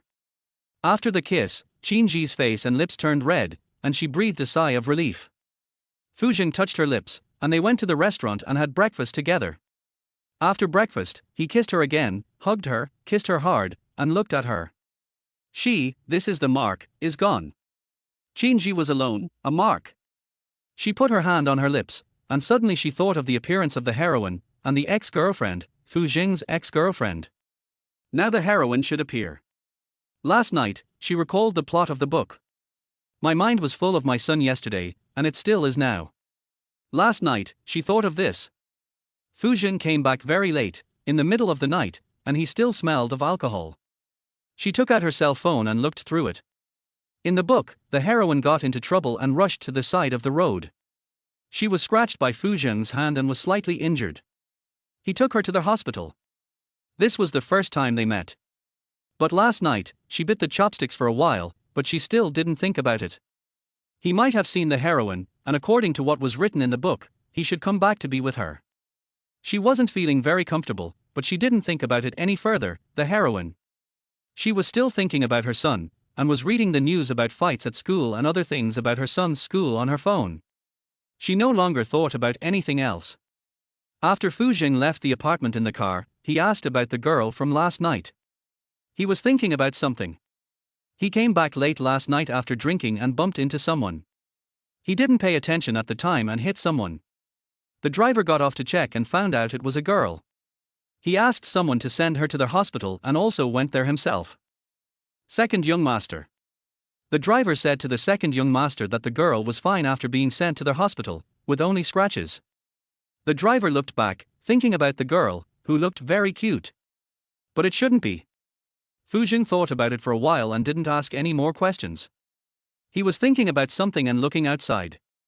There was a hint of detachment on his elegant face and he smiled. The driver and assistant also thought of something. Hospital. A round, sunny-looking girl was lying there, listening to what the doctor and the nurse said. She would know her condition after they left. She looked outside the door, hoping that the man from last night would come to see her. She had never seen anyone so beautiful. He is gentle, elegant and calm, tall and handsome. I have never seen anyone as handsome as him. He is so handsome, just like the stars on TV. He also has temperament. How can you call him that? He is very noble, like a young master. She was so scared when she fell that she was almost hit by a car. It's true, but when the driver got out to ask her, she didn't say anything. When she got up and saw him in the car, she was stunned. He sent her to the hospital and had someone take a good look at her. His voice was also very nice, and the hands were even more beautiful. She saw, slender and strong with distinct joints. She worked every day, and after finishing work, her family called her and said that after her stepsister and stepmother came into their house, her father changed and treated her worse and worse. The same went for her stepsister and stepmother. She had nothing and could only rely on herself. She works and studies to make a living, and sometimes she has to work at night, so she comes out late. She is also lucky. Thinking of this, she smiled again, very sunny. It was so nice to meet him, but why didn't he come? What if you don't come? When she saw him, she had a feeling that they would meet again. How would they feel? What would he think? She didn't know and wanted to know. She just wanted to see him again, and she would be happy just by looking at him. She didn't know who he was. She also felt that he looked familiar, as if she had seen him somewhere before. But how could it be possible? She recalled the person she had met before and didn't think of it. Could it be fate? At this time, a person came in from outside the door. When she saw him, she sat up straight and quickly looked down at herself. Her skirt didn't look good. If she had known she would meet him, she would have worn something nicer. But it didn't matter. She was confident that she was still good looking. She got up and washed herself. It would have been better if there was a change, but unfortunately, when she combed her hair and looked out, he was not the person she wanted to see, not him. She was disappointed, very disappointed, extremely disappointed that he was the one who stayed behind. Miss. The man who came was the one who stayed last night. He walked in and saw her standing beside the bed and called her. He was the one next to that person. She nodded. Are you okay? The other party asked her again. Fine. Miss Yu, if you are still unwell, please come and see me. The young master called and said that he has been discharged from the hospital. Xu Jing looked at him and asked, Young master? Young master is not coming. Why didn't he come? He is not coming. She looked again. The man looked at it, another one who fell in love with the young master. Xu Jing stopped asking.